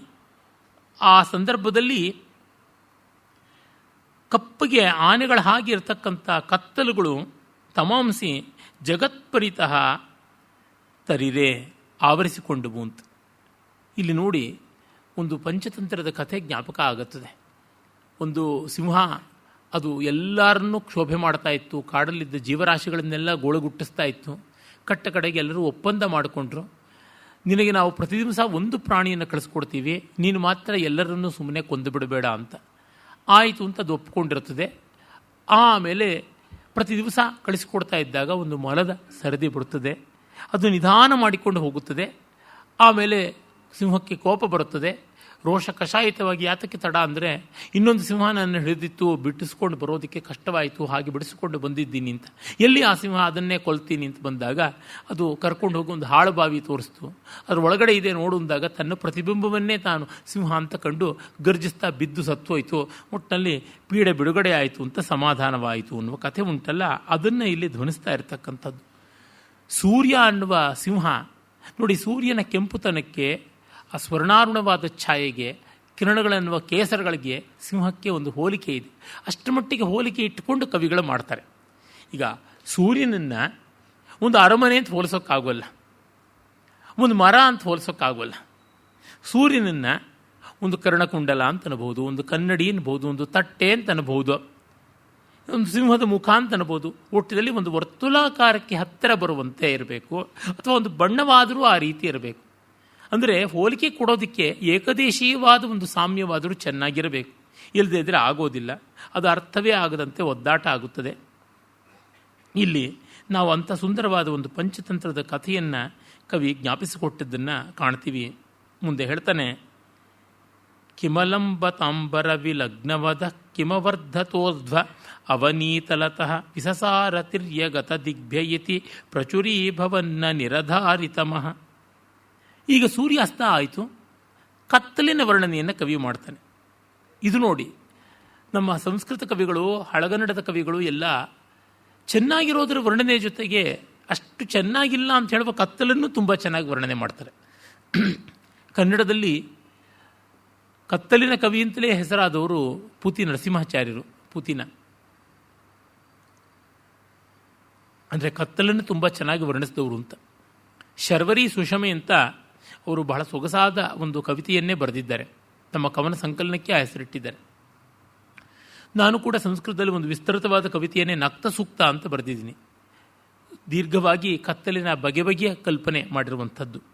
ಅಂದರೆ ಕಲ್ಪನೆಯನ್ನು ಕೆರಳಿಸಿದರೆ ಯಾವುದ್ರೊಳಗೂ ಸೌಂದರ್ಯ ಇರುತ್ತದೆ. ಅಸ್ತು ವಸ್ತುನಿ ಮಾವಾಭೂತ್ ಕವಿವಾಚಿ ರಸಸ್ಥಿತ ಅಂತ ರಾಜಶೇಖರನ ಮಾತು ಕಾವ್ಯಮೀಮಾಂಸೆಯಲ್ಲಿ ಬರ್ತದಲ್ಲ. ವಸ್ತುವಿನಲ್ಲಿ ಸೊಗಸಿರುತ್ತದೆಯೋ ಬಿಡುತ್ತಿದೆಯೋ ಅದು ಬೇರೆ, ಅರೆ ಕವಿಯ ಮಾತಿನಲ್ಲೇ ಸೊಗಸಿದೆ ಅಂತ. ಪಾಶ್ಚಾತ್ಯ ಕಾವ್ಯಮೀಮಾಂಸೆ ಅರಿಸ್ಟಾಟಲ್ ಆಗಲಿ, ಪ್ಲೇಟೋ ಆಗಲಿ, ಅಥವಾ ಹೊರೇಸ್ ಆಗಲಿ, ಲಾಂಜೈನಸ್ ಆಗಲಿ, ಇವರೆಲ್ಲರೂ ಮೊದಲಿಗೆ ವಸ್ತುವಿನಲ್ಲಿ ಸೌಂದರ್ಯ ಇರಬೇಕು, ಸುಂದರವಾದ ವಸ್ತು ಇದ್ದರೇ ಸೌಂದರ್ಯದ ಸ್ವಾರಸ್ಯ ಇರುವಂತಹ ಕಾವ್ಯವನ್ನು ಬರೆಯೋಕ್ಕೆ ಸಾಧ್ಯ ಅಂತ. ನಮ್ಮಲ್ಲಿ ಹಾಗಲ್ಲ. ನಿನಗೆ ಸೌಂದರ್ಯವನ್ನು ಕಾಣಬಲ್ಲ ಕಣ್ಣಿದ್ರೆ ಎಲ್ಲಿಯೂ ನೀನು ತೋರಿಸಬಲ್ಲೆ ಸೌಂದರ್ಯವನ್ನು ಅಂತ. ಹೀಗೆ ಈ ದೃಷ್ಟಿ ಬಂತು. ಇದು ಬಹಳ ವಿಶೇಷವಾದದ್ದು ಅಂತ. ಅಂದರೆ ಬ್ರಹ್ಮವನ್ನು ಸರ್ವತ್ರ ಕಾಣಬಲ್ಲ, ಸರ್ವತ್ರ ಕಾಣುವಂಥ ಸಿದ್ಧಿ ಜ್ಞಾನಿಯದಾದರೆ, ಬ್ರಹ್ಮದ ಒಂದು ಮುಖವಾದ ಸೌಂದರ್ಯ, ಆನಂದವನ್ನು ಸರ್ವತ್ರ ಕಾಣಿಸಬಲ್ಲದ್ದು, ಕಾಣಬಲ್ಲದ್ದು ಕವಿಯ ಶಕ್ತಿ. ಹಾಗಾಗಿಯೇ ಕವಿ ಋಷಿಗೆ ಸಹೋದರ. ನಿಜವಾದ ಕವಿ ಋಷಿಯೇ, ನಾನೃಷಿ ಕುರುತೆ ಕಾವ್ಯಂ ಅನ್ನುವ ಅರ್ಥದಲ್ಲಿ. ಆಮೇಲೆ ಇಲ್ಲಿ ಕತ್ತಲನ್ನು ಹಾಗೆ ವರ್ಣಿಸ್ತಾನೆ ಕವಿ. ಈ ಕತ್ತಲು ಆಕಾಶದಿಂದ ಕೆಳಕ್ಕೆ ಬರ್ತಾ ಇದೆಯಾ, ಕೆಳಗಿಂದ ಮೇಲಕ್ಕೆ ಹೋಗ್ತಾ ಇದೆಯಾ, ಸುತ್ತಲೂ ಆವರಿಸಿಕೊಳ್ತಾ ಇದೆಯಾ, ನೆಲದೊಳಗಿಂದ ಎದ್ದು ಬರ್ತಾ ಇದೆಯಾ, ಏನೂ ಗೊತ್ತಾಗ್ತಾ ಇಲ್ಲ. ನಿರಧಾರಿ ತಮಃ, ಕತ್ತಲಿಗೆ ಗೊತ್ತಾಗ್ತಾ ಇಲ್ವಂತೆ ತಾನು ಎಲ್ಲಿಂದ ಬರಬೇಕು, ಎಲ್ಲಿಗೆ ಹೋಗಬೇಕು, ಎಲ್ಲಿ ವ್ಯಾಪಿಸ್ಕೊಳ್ಬೇಕು ಅಂತ. ಯಾಕೆಂದರೆ ಕತ್ತಲು ಅಂದರೆ ನಮಗೇನು ಕಾಣದೇ ಇರೋದು ಅಂತ. ಏನೂ ಕಾಣದೇ ಇರುವುದು ಅಂತ ಆದಮೇಲೆ ಅದರ ಆದಿ ಅಂತ್ಯ, ಅದರ ಪ್ರವೇಶ, ಅದರ ನಿರ್ಗಮ ಇದೆಲ್ಲ ಹೇಗೆ ಗೊತ್ತಾಗುತ್ತೆ? ಯಾರಾದರೂ ಕತ್ತಲನ್ನು ನೋಡಬೇಕು ಅಂತ ದೀಪ ಹಿಡ್ಕೊಂಡ್ರೆ ಅದು ಹೇಗೆ ಸಾಧ್ಯ? ಹೀಗಾಗಿ ಕತ್ತಲೆಯನ್ನು ಬೆಳಕಿನ ಅಭಾವ ಅಂತ ನಮ್ಮಲ್ಲಿ ಹೇಳುವಂಥದ್ದು ಬಂತು. ಅದನ್ನು ತುಂಬ ಚೆನ್ನಾಗಿ ಕವಿ ಬಳಸಿಕೊಂಡಿದ್ದಾನೆ. ಸ್ಥಗಿತಾಂಬರಕ್ಷಿತಿತಲೆ ಪರಿತಸ್ತಿಮಿರೇ ಜನಸ್ಯ ದೃಶಮಂಧಯತಿ ದಧಿರೇ ರಸಾಂಜನಮಪೂರ್ವಮತಃ ಪ್ರಿಯವೇಶ್ಮವರ್ತ್ಮ ಸುದೃಶೋ ದದೃಶು. ಹೀಗೆ ಕತ್ತಲು ಎಲ್ಲ ಕಡೆಗೂ ಆವರಿಸಿಕೊಂಡು ಹೋಗ್ತಾ ಇದ್ದಾಗ ಸ್ಥಗಿತಾಂಬರ ಕ್ಷಿತಿತಲೆ ಪರಿತಃ ತಿಮಿರೆ, ಭೂಮಿ ಆಕಾಶಗಳನ್ನೆಲ್ಲವನ್ನೂ ಸ್ಥಗಿತ ಮಾಡಿ ಸ್ಟಿಲ್ ಅಂತ ಮಾಡಿಬಿಟ್ಟಾಗಲೂ ಕೂಡ ಜನರಿಗೆ ಏನೂ ಗೊತ್ತಾಗದೇ ಇದ್ದಾಗ ಜನಸ್ಯ ದೃಶಮ ಅಂಧಯತಿ, ಲೋಕದ ಜನರಿಗೆಲ್ಲ ಕಣ್ಣು ಕತ್ತಲೆ ಇಟ್ಟರೂ ಕೂಡ ದಧಿರೇ ಸುದೃಶಃ, ಒಳ್ಳೆಯ ಚೆಲುಗಣ್ಣಿನ ಕನ್ಯೆಯರು ಸುಂದರಿಯರು ಪ್ರಿಯ ವೇಶ್ಮವರ್ತ್ಮ ದದೃಶು ರಸಾಂಚನಂ ಅಪೂರ್ವಂ ಅತಃ ದಧಿರೆ. ಅವರು ತಮ್ಮ ಪ್ರಿಯತಮರ ಮನೆಗಳನ್ನು ಮಾತ್ರ, ಅವರ ದಾರಿಗಳನ್ನು ಮಾತ್ರ ಚೆನ್ನಾಗಿ ನೋಡಿಕೊಂಡ್ರು, ಅವರ ಕಣ್ಣಿಗೆ ಏನೋ ದಿವ್ಯಾಂಜನ ಹಚ್ಚಿಕೊಂಡಿದ್ರು ಅಂತ ಅನಿಸುತ್ತದೆ ಅಂತ. ನಮ್ಮ ಸಂಸ್ಕೃತದ ನಾಯಿಕೆಯರಲ್ಲಿ ಅಭಿಸಾರಿಕೆಯರು ಒಬ್ಬರು. ಅಷ್ಟನಾಯಿಕೆಯರಲ್ಲಿ ಸ್ವಾಧೀನಪತಿಕೆ, ವಿರಹೋತ್ಕಂಠಿತೆ, ವಾಸಕ ಸಜ್ಜಿಕೆ, ವಿಪ್ರಲಬ್ಧೆ, ಪ್ರೋಷಿತಪತಿಕೆ, ಕಲಹಾಂತರಿತೆ, ಖಂಡಿತೆ ಅಂತೆಲ್ಲ ಇರುವಂತೆ ಒಂದು ನಾಯಿಕಾ ಪ್ರಕಾರ ಅಭಿಸಾರಿಕೆ, ಪ್ರಿಯತಮನನ್ನು ಹುಡುಕಿಕೊಂಡು ಹೋಗ್ತಕ್ಕಂಥವಳು. ಅವರಲ್ಲಿ ಹಲವು ವಿಭಾಗ ಮಾಡಿದ್ದಾರೆ. ಹಗಲೊತ್ತಲ್ಲೇ ಹಾಗೆ ಹೋದರೆ ದಿವಸಾಭಿಸಾರಿಕೆಯರು, ರಾತ್ರಿ ಹೊತ್ತು ಹೋದಾಗ ನಕ್ತಾಭಿಸಾರಿಕೆಯರು ಕತ್ತಲಿನಲ್ಲಿ, ಬೆಳದಿಂಗಳಿರುವ ರಾತ್ರಿ ಹೋದರೆ ಜ್ಯೋತ್ಸ್ನಾ ಅಭಿಸಾರಿಕೆಯರು, ಮಳೆ ಇದ್ದಾಗ ಹೋದಾಗ ವರ್ಷಾಭಿಸಾರಿಕೆಯರು ಅಂತ 4 ಪ್ರಕಾರ ಹೇಳಿದ್ದಾರೆ. ಇವರು ನಕ್ತಾಭಿಸಾರಿಕೆಯರು, ಕತ್ತಲಲ್ಲೂ ಕೂಡ ಹೋಗ್ತಾರೆ. ಅದಕ್ಕೆ ಅವರುಗಳಿಗೆ ಚಂದ್ರನ ಕಂಡ್ರೆ ಆಗೋದಿಲ್ವಂತೆ. ಹರಿಹರ ಕವಿ ಹೇಳ್ತಾನೆ, ಜಾರ ಸುಂದರಿಯರ ಮಿತ್ತು ಅಂತ. ಅಂದರೆ ಇವರೆಲ್ಲರೂ ತಮ್ಮ ಪ್ರೀತಮರನ್ನು ಹುಡುಕಿಕೊಂಡು ಹೋಗತಕ್ಕಂಥ ಅಭಿಸಾರಿಕೆಯರಿಗೆ ಬೆಳದಿಂಗಳು ಬಂದಾಗ ತಾವು ಹೋಗೋದು ಎಲ್ಲಿಗೆ ಅಂತ ಗೊತ್ತಾಗ್ತಾ ಇದೆ, ತಾವು ಯಾರು ಅಂತ ಮಿಕ್ಕವ್ರಿಗೆ ಗೊತ್ತಾಗುತ್ತೆ. ಇದು ಗುಟ್ಟಿನಲ್ಲಿ ನಡೆಯಬೇಕಾದ ಪ್ರಣಯ ವ್ಯವಹಾರ. ಹಾಗಾಗಿ ಅವರಿಗೆ ಬೆಳಕು ಕಂಡ್ರೆ ಆಗೋಲ್ಲ ಅಂತ. ಅದೊಂದು ರೀತಿಯಲ್ಲಿ ನಕ್ತಂಚರಿಯರು, ರಾಕ್ಷಸಿಯರ ತರಹ ಇವರು. ಅವರಿಗೆ ಮಾತ್ರ ಹಾದಿ ಗೊತ್ತಾಯಿತು ಅಂತ. ಅಂದರೆ ಮನಸ್ಸಿದ್ದರೆ ಮಾರ್ಗ. ಭೋಜ ಪ್ರಬಂಧದಲ್ಲಿ ಬರುತ್ತದಲ್ಲ, ಭೋಜರಾಜ ಹಗಲು ಎಲ್ಲೋ ವೇಷ ಮರೆಸಿಕೊಂಡು ಓಡಾಡ್ತಾ ಇದ್ದ ಧಾರಾನಗರಿಯಲ್ಲಿ. ಅಲ್ಲಿ ಒಂದು ಮನೆ ಹತ್ತಿರಕ್ಕೆ ಬಂದಾಗ ಒಬ್ಬ ಸುಂದರಿ ರಂಗೋಲಿ ಏನೋ ಇಡ್ತಾ ಇದ್ದಳು. ಆಗ ಕಾಗೆ ಕರ್ರನೆ ಕೂಗಿತು. ತಕ್ಷಣ ಇವಳು ಬೆಚ್ಚಿ ಬಿದ್ದಳಂತೆ. ಆಗ ಅವನಿಗೆ ಅವಳು ತುಂಬ ಬೂಟಾಟಿಕೆಯವಳು, ಇಷ್ಟಕ್ಕೆಲ್ಲ ಬೆಚ್ಚಿ ಬೀಳುವಂಥದ್ದಲ್ಲ, ಪ್ರತಿ ದಿವಸ ಕಾಗೆ ಕೂಗ್ತಾನೆ ಇರುತ್ತೆ, ಏನೋ ಕೂಗಿದ್ದಕ್ಕೆ ಬೆಚ್ಚಿ ಬಿದ್ದಿದ್ದು, ಇದು ತುಂಬ ನಾನು ಭಯಭೀತೆ ಭೀರು ಅಂತೆಲ್ಲ ತೋರಿಸ್ಕೊಳ್ಳೋಕೆ ಮಾಡ್ತಾ ಇರೋ ನಟನೆ ಅಂತ ಅವನಿಗೆ ಅನ್ನಿಸ್ತಂತೆ. ಆದರೂ ತೀರ್ಮಾನಕ್ಕೆ ಬರಬಾರ್ದು, ಸರಿಯಾಗಿ ಮತ್ತು ಪರೀಕ್ಷೆ ಮಾಡಬೇಕು ಅಂತ ಅಂದುಕೊಂಡು ಸಂಜೆ ಹೊತ್ತಿಗೆ 10 ಕಡೆಗೆ ಮತ್ತೆ ಬಂದ. ರಾತ್ರಿ ಆಗ್ತಾ ಇದ್ದಂತೆ ಅವಳು ಚೆನ್ನಾಗಿ ಅಲಂಕಾರ ಮಾಡಿಕೊಂಡು ಲಘುಬಗಿಯಿಂದ ನದಿ ತೀರಕ್ಕೆ ಹೊರಟಳು. ರೇವಾ ಅಥವಾ ಯಾವ ನರ್ಮದಾ ನದಿ ಅದರ ತೀರದಲ್ಲಿ ಧಾರಾನಗರ ಇರೋದು, ಅಲ್ಲಿಗೆ ಬರ್ತಾಳೆ. ಬಂದಾಗ ಅವಳ ಕೈಯಲ್ಲಿ ಒಂದು ಬುಟ್ಟಿ, ಆ ಬುಟ್ಟಿ ತುಂಬ ಮಾಂಸದ ತುಂಡುಗಳಿವೆ. ನದಿ ದಾಟಿಕೊಂಡು ಆ ದಡದಲ್ಲಿರುವ ಪ್ರೀತಮನನ್ನು ಕಾಣೋದಕ್ಕೆ ಹೋಗ್ತಾ ಇರುವ ಅಭಿಸಾರಿಕೆ ಅವಳು. ನರ್ಮದಾ ನದಿಯಲ್ಲಿ ಮೊಸಳೆಗಳು ಹೆಚ್ಚು. ಮೊಸಳೆಗಳು ಇವಳ ಕಡೆಗೆ ಬಂದಾಗ ಇವಳು ಅವುಗಳಿಗೆ ಮಾಂಸದ ತುಂಡನ್ನು ಎಸ್ದು 10 ಕಡೆಗೆ ಹೋದಳಂತೆ. ಅದನ್ನೆಲ್ಲ ನೋಡಿಕೊಂಡು ಬೆಳಗ್ಗೆ ಭೋಜರಾಜ ಅರಮನೆಗೆ ಬಂದು ರಾಜ್ಯಸಭೆಯಲ್ಲಿ ಎಲ್ಲ ಕವಿಗಳ ಮುಂದೆ ಪ್ರಶ್ನೆ ಮಾಡಿದಂತೆ. ಸುಮ್ಮನೆ ಒಂದು ಸಾಲು ಹೇಳಿದ, ದಿವಾ ಕಾಕರುತಾದ್ ಭೀತ, ಹಗಲೊತ್ತು ಕಾಗೆ ಕೂಗಿದ್ರೇನೆ ಅಂಜುತ್ತಾಳೆ ಅಂತ. ಯಾರಿಗೂ ಏನೂ ಗೊತ್ತಾಗಲಿಲ್ಲ ಇದೇನು ಅಂತ. ಕಾಳಿದಾಸ ತತ್ಕ್ಷಣವೇನೆ ರಾತ್ರವು ತರತಿ ನರ್ಮದಾಂ, ರಾತ್ರಿ ಅಂಥವಳೆ ನರ್ಮದಾ ನದಿಯನ್ನು ದಾಟ್ತಾಳೆ ಅಂತಂದ. ಈ ಭಯಭೀತೆಯನ್ನೋಳು ರಾತ್ರಿ ಅಷ್ಟು ದಿಟ್ಟೆಯಾಗಿ ನರ್ಮದೆಯನ್ನು ದಾಟ್ತಾಳೆ ಅಂತ. ತತ್ಕ್ಷಣ ಭೋಜರಾಜ ಎಲ್ಲ ಇವನು ಕಂಡಂತೆ ಹೇಳ್ತಾ ಇದ್ದಾಳಲ್ಲ, ತತ್ರ ಸಂತಿ ಜಲೇ ಗ್ರಾಹ, ಅಲ್ಲಿ ನೀರಿನಲ್ಲಿ ಮೊಸಳೆಗಳಿವೆಯಲ್ಲ ಅಂದರೆ ಮರ್ಮಜ್ಞಾಸೈವ ಸುಂದರಿ, ಅವಳು ಮರ್ಮಜ್ಞೆ, ಸೂಕ್ಷ್ಮ ಗೊತ್ತು, ಅವಳಿಗೆ ಯಾವುದನ್ನು ಹೇಗೆ ಎದುರಿಸಬೇಕು ಅಂತ ಗೊತ್ತಿದೆ ಅಂತ. ಆಮೇಲೆ ಅವನಿಗೆ ಸಮ್ಮಾನ ಮಾಡಿ ನಿನಗೆ ಹೇಗೆ ಗೊತ್ತಾಯಿತು ಅಂತ ಕೇಳಿದನಂತೆ. ಅದು ದೇವಿಯ ಅನುಗ್ರಹ ಅಂತ ಅವನು ಹೇಳ್ದ ಅಂತ ತಾತ್ಪರ್ಯ. ಇಲ್ಲಿ ಸಾಹಿತ್ಯ ಬಲ್ಲವರಿಗೆ, ಕಾವ್ಯ ಸೂಕ್ಷ್ಮತೆ ಬಲ್ಲವರಿಗೆ ಮಾನವ ಸ್ವಭಾವ ದರ್ಶನವೂ ಚೆನ್ನಾಗಿರುತ್ತದೆ. ಅವರು ಗೋಚರ ಮಾಡ್ಕೋತಾರೆ ಅದನ್ನು ಅಂತ. ಆಮೇಲೆ ಚಂದ್ರೋದಯವಾಗುತ್ತದೆ. ಅದನ್ನು ಕವಿ ವರ್ಣಿಸ್ತಾನೆ. ವಿಶದ ಪ್ರಭಾಪರಿಗತಂ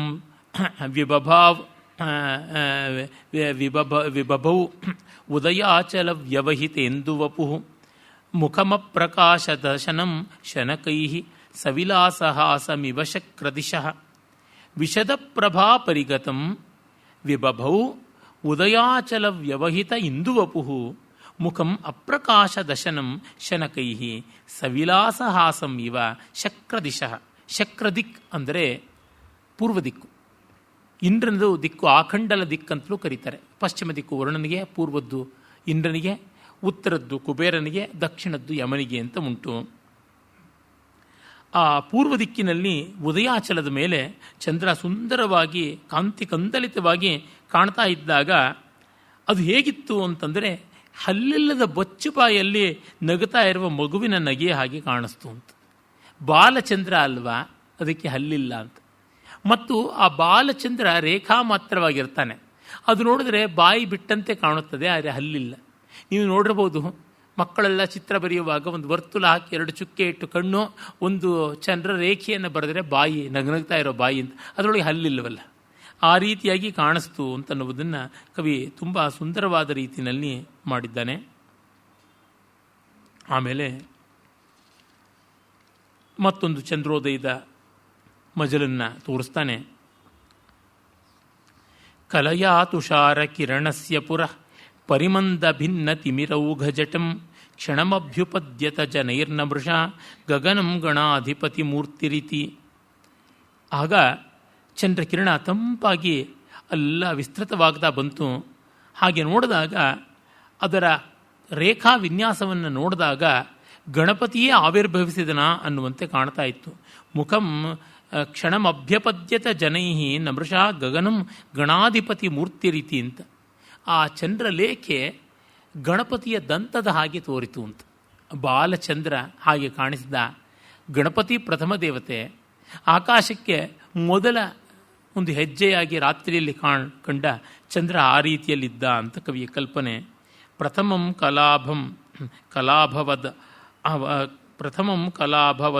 ವದತಾರ್ಧಮತೋ ಹಿಮಧೀದಿ ಮಹದಭೂದುದಿತಃ ದಧತಿ ಧ್ರುವಂ ಕ್ರಮಶ ಏವನತು ದ್ಯುತಿಶಾಲಿನೋಪಿ ಸಹಸೋಪಚಯಂ. ಈಗ ಒಂದು ಸುಂದರವಾದ ಲೋಕನೀತಿಯನ್ನು ಹೇಳ್ತಾ ಇದ್ದಾನೆ. ಸೊಗಸಾದ ಬೆಳದಿಂಗಳನ್ನು, ಹೂಗಳನ್ನು ಕತ್ತಲೆಂಬ ಸುಂದರಿಯ ತುರುಬಿಗೆ ಮುಡಿಸ್ತಾ ಇದ್ದಾನೆ. ತುಂಬ ಚೆನ್ನಾಗಿ ಮಾಡ್ತಾ ಇದ್ದಾನೆ ಚಂದ್ರ. ಮೊದಲು ಸ್ವಲ್ಪವಾಗಿದ್ದವನು ಮೆಲ್ಲ ಮೆಲ್ಲನೆ ವಿಸ್ತಾರವಾಗಿ ಬರ್ತಾ ಇದ್ದಾನೆ, ಮತ್ತು ಹಾಗೆ ಬರ್ತಾ ಇದ್ದಾನೆ. ಇದನ್ನು ಕಂಡಾಗ ದಧತಿ ಧ್ರುವಂ ಕ್ರಮಶಯೇವ ನತು ದ್ಯುತಿಶಾಲಿನಃ ಅಪಿ ಸಹಸೋಪಚಯಂ. ಎಂಥ ಕಾಂತಿಶಾಲಿಗಳಾದವರು ಮೆಲ್ಲ ಮೆಲ್ಲನೆ ಮೇಲಕ್ಕೆ ಬರ್ತಾರಲ್ಲದೆ ಒಮ್ಮೆಲೆ ಎಗರು ಬಿದ್ದು ಮೇಲಕ್ಕೆ ಬರೋದಿಲ್ಲ, ಸಹಸಾ ಉದಿಸೋದಿಲ್ಲ, ಕ್ರಮಶಃ ಉದಿಸ್ತಾರೆ ಅಂತ. ಇದು ನೋಡಿ ಒಂದು ಒಳ್ಳೆಯ ಲೋಕನೀತಿ. ಅಲ್ಪಾರಂಭ ಕ್ಷೇಮಕರಃ ಅಂತ ಒಂದು ಗಾದೆ ಉಂಟು ಸಂಸ್ಕೃತದಲ್ಲಿ. ಅಂದರೆ hasty rise is a sudden fall. ಸುಮ್ಮನೆ ಮೀಟಿಯಾರಿಕ್ ರೈಸ್ ಅನ್ನುವುದಲ್ಲ, ಕ್ರಮವಾಗಿ ಬೆಳೆದು ಬರಬೇಕು ಅಂತ. ಎಷ್ಟೋ ಬಾರಿ ಬಾಲಪ್ರತಿಭೆ ಅಂತ ಮಾಡ್ತಾ ಇರ್ತಾರೆ. ಆ ಬಾಲಪ್ರತಿಭೆಗಳೆಲ್ಲ ಬಾಲಪ್ರತಿಭೆಗಳಾಗಿಯೇ ಮುಗಿದೋಗ್ಬಿಡುತ್ತವೆ. ಅದು ಒಂದು ಮೆಚ್ಯೂರಿಟಿ ಅನ್ನೋದು, ಒಂದು ಪರಿಪಾಕ ಅನ್ನೋದು, ಒಂದು ಹದ ಅನ್ನೋದು ಬೇಕು. ಸಾಮಾನ್ಯವಾಗಿ ಹಿಂದೂಸ್ತಾನಿ ಸಂಗೀತದಲ್ಲಿ ಬಾಲಪ್ರತಿಭೆಗಳು ಕಡಿಮೆ, ಕರ್ನಾಟಕ ಸಂಗೀತದಲ್ಲಿ ಬಾಲಪ್ರತಿಭೆಗಳು ಹೆಚ್ಚು. ಅಂದರೆ ಗಿಣಿಪಾಠಕ್ಕೆ ಅವಕಾಶ ಇರುವಲ್ಲಿ ಬಾಲಪ್ರತಿಭೆಗಳು ಕೆರಳುತ್ತಾರೆ. ಗಿಣಿಪಾಠಕ್ಕೆ ಅವಕಾಶ ಇಲ್ಲದೇ ಇದ್ದಾಗ ಬಾಲಪ್ರತಿಭೆಗಳು ಅಂತ ಆಗುವುದಿಲ್ಲ. ನೋಡಿ, ಸಂಗೀತದಲ್ಲಿ, ನೃತ್ಯದಲ್ಲಿ ಎಲ್ಲ ಬಾಲಪ್ರತಿಭೆ ಅಂತಾರೆ. ಸಾಹಿತ್ಯದಲ್ಲಿ ಎಲ್ಲರೂ ಬಾಲಪ್ರತಿಭೆ ಇದೆಯೇ? ಇಲ್ಲ. ಜೀವನವನ್ನು ಅರ್ಥ ಮಾಡಿಕೊಳ್ಳದೆ, ಮನುಷ್ಯ ಸ್ವಭಾವವನ್ನು ಹೃದ್ಗತ ಮಾಡಿಕೊಳ್ಳದೆ, ಭಾಷೆಯ ಮೇಲೆ ಒಂದು ಮಟ್ಟದ ಹತೋಟಿಯನ್ನು ಸಂಪಾದಿಸಿಕೊಳ್ಳದೆ, ಕಲ್ಪನೆಗಳು ಚೆನ್ನಾಗಿ ಪಕ್ವಗೊಳ್ಳದೆ ಸಾಹಿತ್ಯ ಆಗೋಲ್ಲ.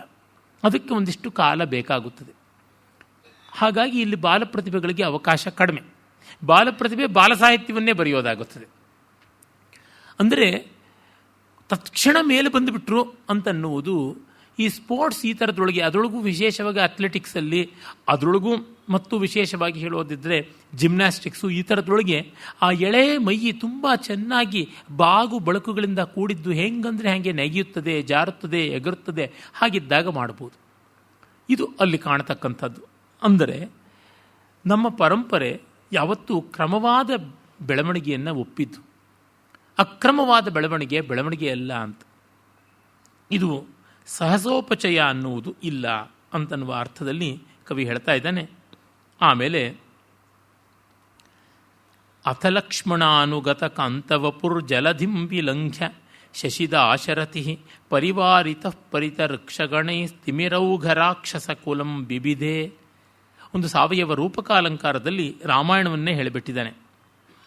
ಅಥ ಲಕ್ಷ್ಮಣಾನುಗತ ಕಾಂತವಪು ಜಲಧಿಂ ವಿಲಂಘ್ಯ ಶಶಿದಾಶರಥಿ ಪರಿವಾರಿತ ಪರಿತಃ ಋಕ್ಷಗಣೈ ತಿಮಿರೌಘ ರಾಕ್ಷಸ ಕುಲಂ ಬಿಬಿದೆ.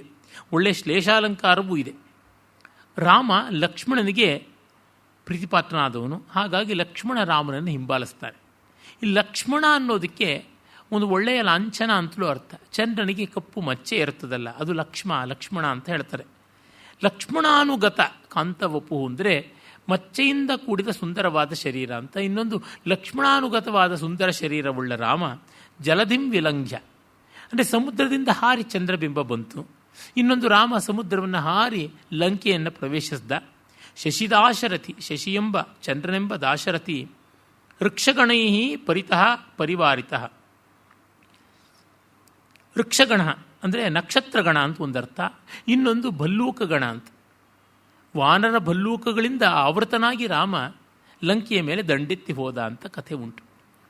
ವೃಕ್ಷ ಅನ್ನೋದಕ್ಕಿರುವ ಮತ್ತೊಂದು ಅರ್ಥ ಶ್ಲೇಷ ಇಟ್ಟುಕೊಂಡು ಮಾಡಿದ್ದಾನೆ.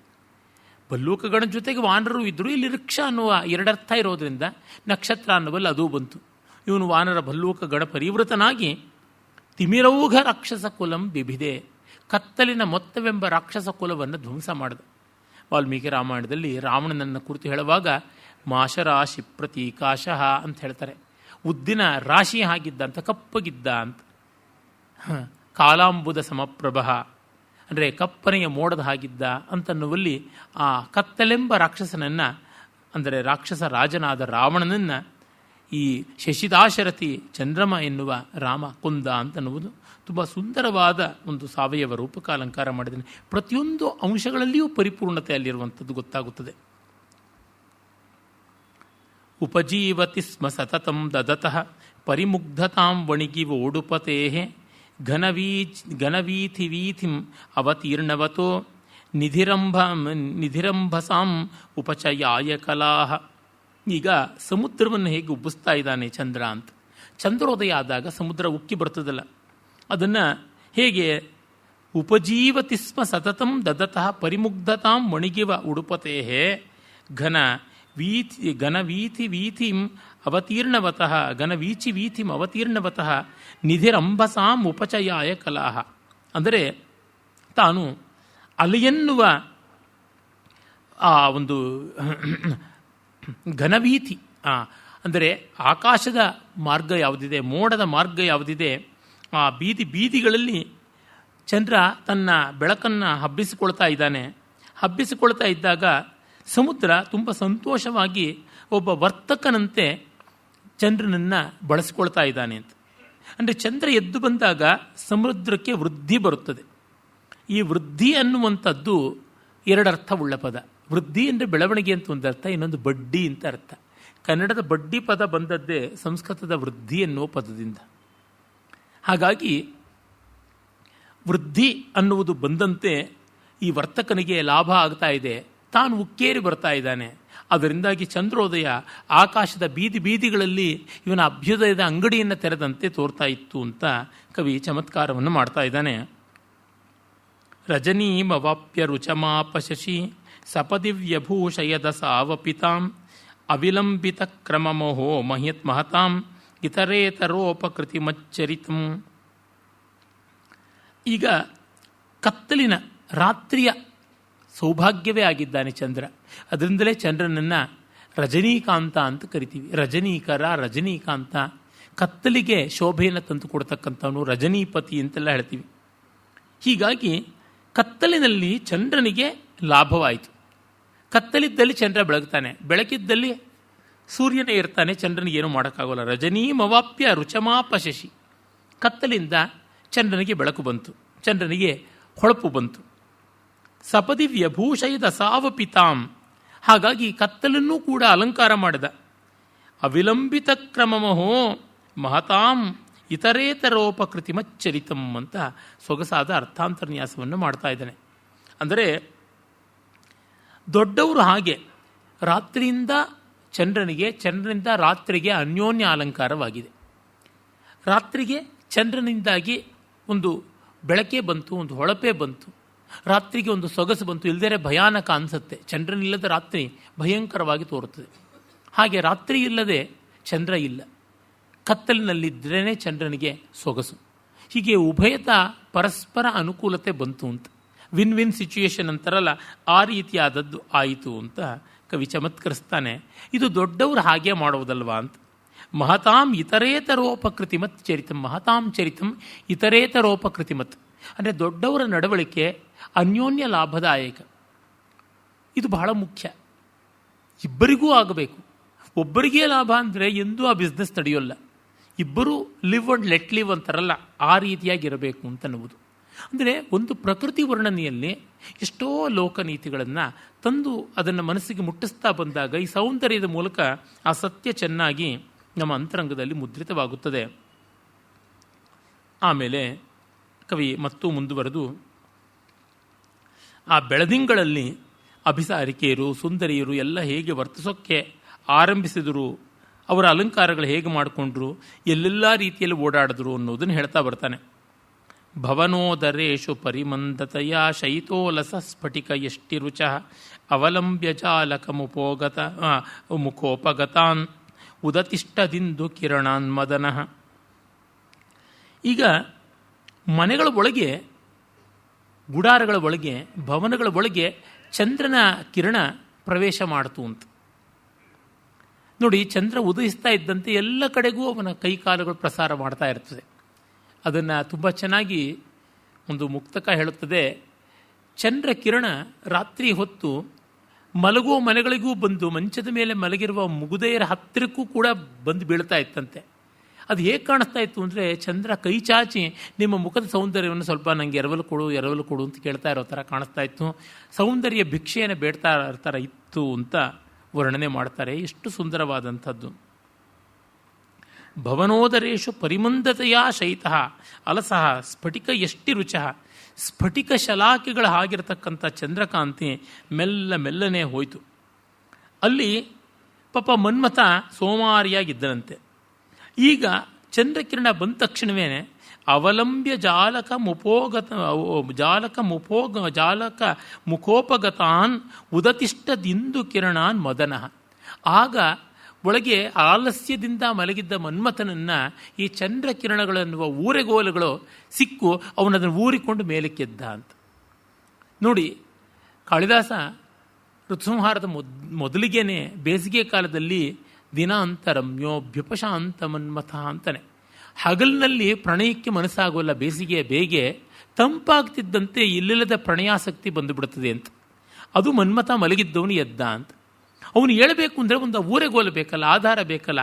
ಅದು ಚಂದ್ರನ ಕಿರಣ ಒಳ್ಳೆ ಸ್ಫಟಿಕದ ಶಲಾಕೆಯಾಗಿ ಬಂತು. ಆ ಸ್ಫಟಿಕದ ವಾಕಿಂಗ್ ಸ್ಟಿಕ್ ಇಟ್ಕೊಂಡು ಚಂದ್ರ ಮೇಲಕ್ಕೆ ಎದ್ದ ಅಂತನ್ನುವ ಕಲ್ಪನೆಯನ್ನು ಮಾಡ್ತಾ ಇದ್ದಾನೆ ಕವಿ. ತುಂಬ ಸುಂದರವಾದದ್ದು. ಅಂದರೆ ಜಡವಾದ ಒಂದು ಲೋಕವೃತ್ತವನ್ನು, ಪ್ರಕೃತಿ ಚಿತ್ರಣವನ್ನು ಅದೆಷ್ಟು ಚೈತನ್ಯಮಯವಾಗಿ ತೋರಿಸ್ತಾ ಇದ್ದಾನೆ ಅಂತ ಗೊತ್ತಾಗುತ್ತದೆ. ಅವಿಭಾವಿತೇಷು ವಿಷಯ ಪ್ರಥಮಂ ಮದನೋಪಿ ನೂನಮಭವತ್ ತಮಸ ಉದಿತೆ ದಿಶ ಪ್ರಕಟಯತ್ಯಮುನಾ ಯದಘರ್ಮಧಾಮ್ನಿ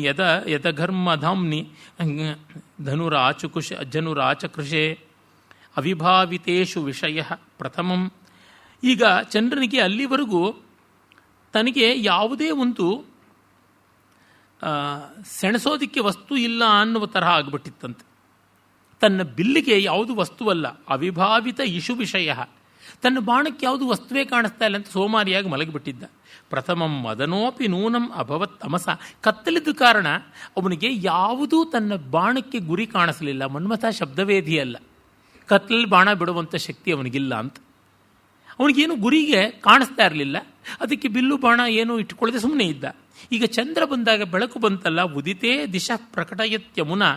ಅಮುನಾ ಚಂದ್ರೇಣ, ಈ ಚಂದ್ರನಿಂದ ಉದಿತೇ ಸತಿ ಅವನು ಎದ್ದು ದಿಶಾ ಪ್ರಕಟಯತಿ, ದಿಕ್ಕುಗಳನ್ನೆಲ್ಲ ತೋರಿಸ್ತಾ ಇದ್ದಾಗ ಯದಘರ್ಮಧಾಮ್ನಿ ಧನುರಾಚಕೃಷೆ. ಆಗ ತಂಪಾದ ತಂಗದಿರ ಅಂತ ಹಳಗನ್ನಡದಲ್ಲಿ ಚಂದ್ರನ ಹೇಳ್ತಾರೆ. ಕದಿರ್ ಅಂದರೆ ಕಿರಣ, ತಂಗದಿರ್ ಅಂದರೆ ತಂಪಾದ ಕಿರಣ. ಅದನ್ನು ಉಳ್ಳವನು ತಂಗದಿರ. ಬೆಂಗದಿರ್ ಬಿಸುಪಿನ ಬೆಂಕಿಯ ಅಂಥ ಕಿರಣಗಳನ್ನು ಉಳ್ಳವನು ಸೂರ್ಯ. ಹಾಗೇನೆ ಚಂದ್ರ ಇನಿದು ಸಿಹಿಯಾದ ಕಿರಣ ಉಳ್ಳವನು, ಅಮೃತ ಕಿರಣ, ಪಿಯೂಷ ಕಿರಣ, ಮಧುರಾಂಶು ಅಂತೆಲ್ಲ ಹೇಳ್ತೀವಿ. ಹಾಗಾಗಿ ಅವನನ್ನು ಇಂಗದಿರ ಅಂತಲೂ ಹೇಳ್ತೀವಿ. ನೋಡಿ, ಹೊಸಗನ್ನಡದಲ್ಲಿ ಚಂದ್ರ ಅಂತ ಸಂಸ್ಕೃತದ ಒಂದು ಪದ ಅಷ್ಟೇ ಇಟ್ಕೊಂಡಿದ್ದೀವಿ, ನಮ್ಮ ಕನ್ನಡದ ಪದಗಳನ್ನು ಬಿಟ್ಬಿಟ್ಟಿದ್ದೀವಿ. ಅಂದರೆ ಹಳಗನ್ನಡದಲ್ಲಿ ಪೆರೆ, ಇಂಗದಿರ, ತಂಗದಿರ ಇಷ್ಟೆಲ್ಲ ಬೇರೆ ಬೇರೆ ಥರ ಪದಗಳು ಉಂಟು. ಅದೇ ತರಹ ಅವನು ನೈದಿಲೆಗೆ ಪ್ರೀತಮನಾದವನು, ಆ ಕಾರಣ ನೈದಿಲ್ ಮನದನ್ನ, ನೈದಿಲಾಣ್ಣಮ ಅಂತೆಲ್ಲ ಹೇಳ್ಬೋದು. ಹಳಗನ್ನಡಕ್ಕೆ ಬಂದರೆ ಹೊಸ ಹೊಸ ಪದಗಳನ್ನು, ಕಾವ್ಯಾತ್ಮಕವಾದ ಪದಗಳನ್ನು ಎಷ್ಟೆಲ್ಲ ಸೃಷ್ಟಿ ಮಾಡಬಹುದು. ಇಂದು ಕನ್ನಡ ಎಮ್ಮೆಗಳೇ ಆಗಿಬಿಟ್ಟಿದ್ದಾರೆ, PHಗಳು ಪಚಡಿಗಳೇ ಆಗಿಬಿಟ್ಟಿದ್ದಾರೆ. ಏನೂ ಪ್ರಯೋಜನವಿಲ್ಲ. ಈ ಭಾಷಾ ಸೌಂದರ್ಯವನ್ನು ಯಾವುದೂ ಗಮನಿಸ್ತಾ ಇಲ್ಲ ಅಂತ ದುಃಖವಾಗುತ್ತದೆ. ಹೀಗೆ ಮನ್ಮಥ ತಾನು ತನ್ನ ಬಿಲ್ಲನ್ನು ಎಳೆಯೋದಕ್ಕೆ ಅವಕಾಶ ಮಾಡಿಕೊಂಡ ಅಂತ ಕವಿ ಹೇಳ್ತಾ ಇದ್ದಾನೆ. ಆಮೇಲೆ ಅಭಿಸಾರಿಕೆಯರು, ಸುಂದರಿಯರು ಎಲ್ಲ ತಮ್ಮ ಕರಾಮತ್ತು ತೋರಿಸ್ತಾರೆ. ಇವರೆಲ್ಲ ಸಜ್ಜಾಗ್ತಾ ಬರ್ತಾರೆ. ಅದು ಯಾವತ್ತೂ ಹಾಗೇನೆ. ನೀವು ಗಮನಿಸಿರಬಹುದು, ನಾಗರಿಕತೆ ಹೆಚ್ಚಿದಂತೆ ರಾತ್ರಿ ವಿಸ್ತರಿಸಿಕೊಳ್ತಾ ಹೋಗುತ್ತದೆ. ಹಳ್ಳಿಗಳಲ್ಲಿ ಸೂರ್ಯ ಮುಳುಗ್ತಾ ಇದ್ದಂತೆ, ಕತ್ತಲಾಗ್ತಾ ಇದ್ದಂತೆ ಎಲ್ಲರೂ ತೆಪ್ಪಗೆ ಅವ್ರವ್ರ ಮನೆ ಒಳಗೆ ಸೇರಿಬಿಟ್ಟು ಊಟ ಮಾಡಿ ದೀಪ ಆರಿಸಿ ಮಲಗೇ ಬಿಡ್ತಾರೆ. ಅರೆ, ನಗರಗಳಲ್ಲಿ ನೈಟ್ ಲೈಫ್ ಅಂತೀವಲ್ಲ, ನನ್ನಂತೂ ವಿದೇಶಗಳಿಗೆ ಹೋದಾಗ ಅಲ್ಲಿಯ ಸ್ನೇಹಿತರೆಲ್ಲ ನೀವು ಈ ನ್ಯೂಯಾರ್ಕಿನ ನೈಟ್ ಲೈಫ್ ನೋಡಬೇಕು, ಪ್ಯಾರಿಸಿನ ನೈಟ್ ಲೈಫ್ ನೋಡಬೇಕು ಅಂತೆಲ್ಲ ಹೇಳಿಬಿಟ್ಟು ಉತ್ತೇಜನ ಕೊಡ್ತಾಯಿದ್ರು.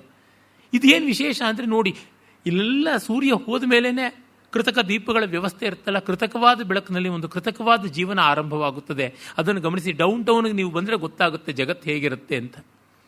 ಅಂದರೆ ಅಲ್ಲಿವರೆಗೂ ಅವರೆಲ್ಲ ಹೇಗೋ ಜಡವಾಗಿದ್ದವರು ಈಗಷ್ಟೇ ಕಚೇರಿಗಳಿಂದ, ಶಾಲೆಗಳಿಂದ, ಕಾಲೇಜುಗಳಿಂದ ಕೆಲಸಗಳನ್ನೆಲ್ಲ ಮುಗಿಸಿಕೊಂಡು ಮನೆಗೆ ಹೋಗಿ ಅಲಂಕಾರ ಮಾಡಿಕೊಂಡು, ಅಥವಾ ಮನೆಗೂ ಹೋಗದೆ ದಾರಿಯಲ್ಲೇ ಹೋಟೆಲ್ಗಳು, ಕೆಫೆಗಳು, ಕೆಫೆಟೋರಿಯಾಗಳು ಒಳಗೆ ಹೋಗಿಬಿಟ್ಟು ಒಂದಷ್ಟು ಮೇಯ್ದು ಆಮೇಲೆ ಅಲಂಕಾರ ಮಾಡ್ಕೊಳ್ಳೋದಕ್ಕೆ ಬ್ಯೂಟಿ ಪಾರ್ಲರ್ಗಳಿಗೆ ಹೋಗಿ, ಮತ್ತು ಇನ್ನೂ ಬಟ್ಟೆ ಬರೆ ತೊಡಬೇಕು ಅಂದರೆ ಅಲ್ಲೇ ಇರ್ತಕ್ಕಂಥ ಶಾಪಿಂಗ್ ಮಾಲ್ಗಳಿಗೆ ಹೋಗಿ ಅಂಗಡಿಗಳಲ್ಲಿ ವೇಷಭೂಷಣಗಳನ್ನು ಕೂಡ ಅಲ್ಲೇ ಟ್ರಯಲ್ ರೂಮು, ರಿಹರ್ಸಲ್ ರೂಮ್ ಅಂತೆಲ್ಲ ಇರುತ್ತೆ, ಅಲ್ಲೆಲ್ಲ ಟ್ರಯಲ್ ಮಾಡಿಕೊಂಡು ತೊಟ್ಟುಕೊಂಡು ಬಂದು ಅವರು ತಮ್ಮ ಆತ್ಮೀಯರನ್ನು, ಬಾಯ್ ಫ್ರೆಂಡು, ಗರ್ಲ್ ಫ್ರೆಂಡು ಹೀಗೆಲ್ಲ ಇಟ್ಟುಕೊಂಡು ಬೀದಿ ಸುತ್ತೋಕ್ಕೆ ಶುರು ಮಾಡ್ತಾರೆ. ಅಲ್ಲಿಂದ ಆರಂಭವಾಗುತ್ತದೆ ಆ ಮಾಲ್ಗಳಲ್ಲಿ ಸುತ್ತಾಟ. ಈಗ ಬೆಂಗಳೂರಿನಲ್ಲೂ ನಾವು ಅದನ್ನೆಲ್ಲ ಎಷ್ಟೋ ವರ್ಷಗಳಿಂದ ನೋಡ್ತಾ ಇದ್ದೀವಿ.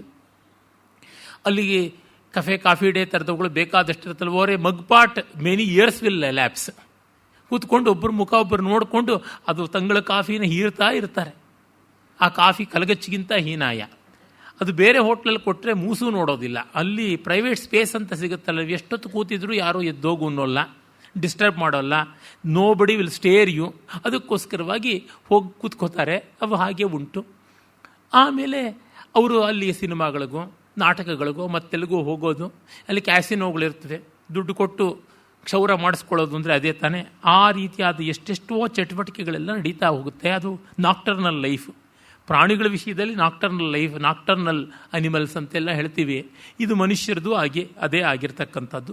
ಅದು ಈ ಕಾಲದಲ್ಲಿ ಮಾತ್ರವಲ್ಲ, ಯಾವ ಕಾಲದಲ್ಲೂ ಇತ್ತು. ನಗರ ಇದ್ದಲ್ಲೆಲ್ಲ ಇದ್ದದ್ದೇ, ನೈಟ್ ಲೈಫ್ ಅನ್ನೋದು ಇದ್ದದ್ದೇ.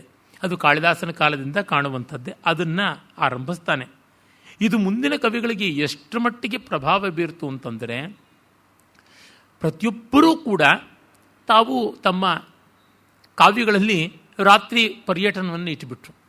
ಪಂಪನಂಥ ಕವಿ ಕೂಡ ರಾತ್ರಿ ಹೊತ್ತು ವೇಶ್ಯಾವಾಟಿ ಮೊದಲುಗೊಂಡು ಎಲ್ಲ ಕಡೆ ಸುತ್ತಿ ಸುಳಿದಾಡ್ಕೊಂಡು ಬರೋ ಥರ ಮಾಡಿದ ಅರ್ಜುನನ್ನು.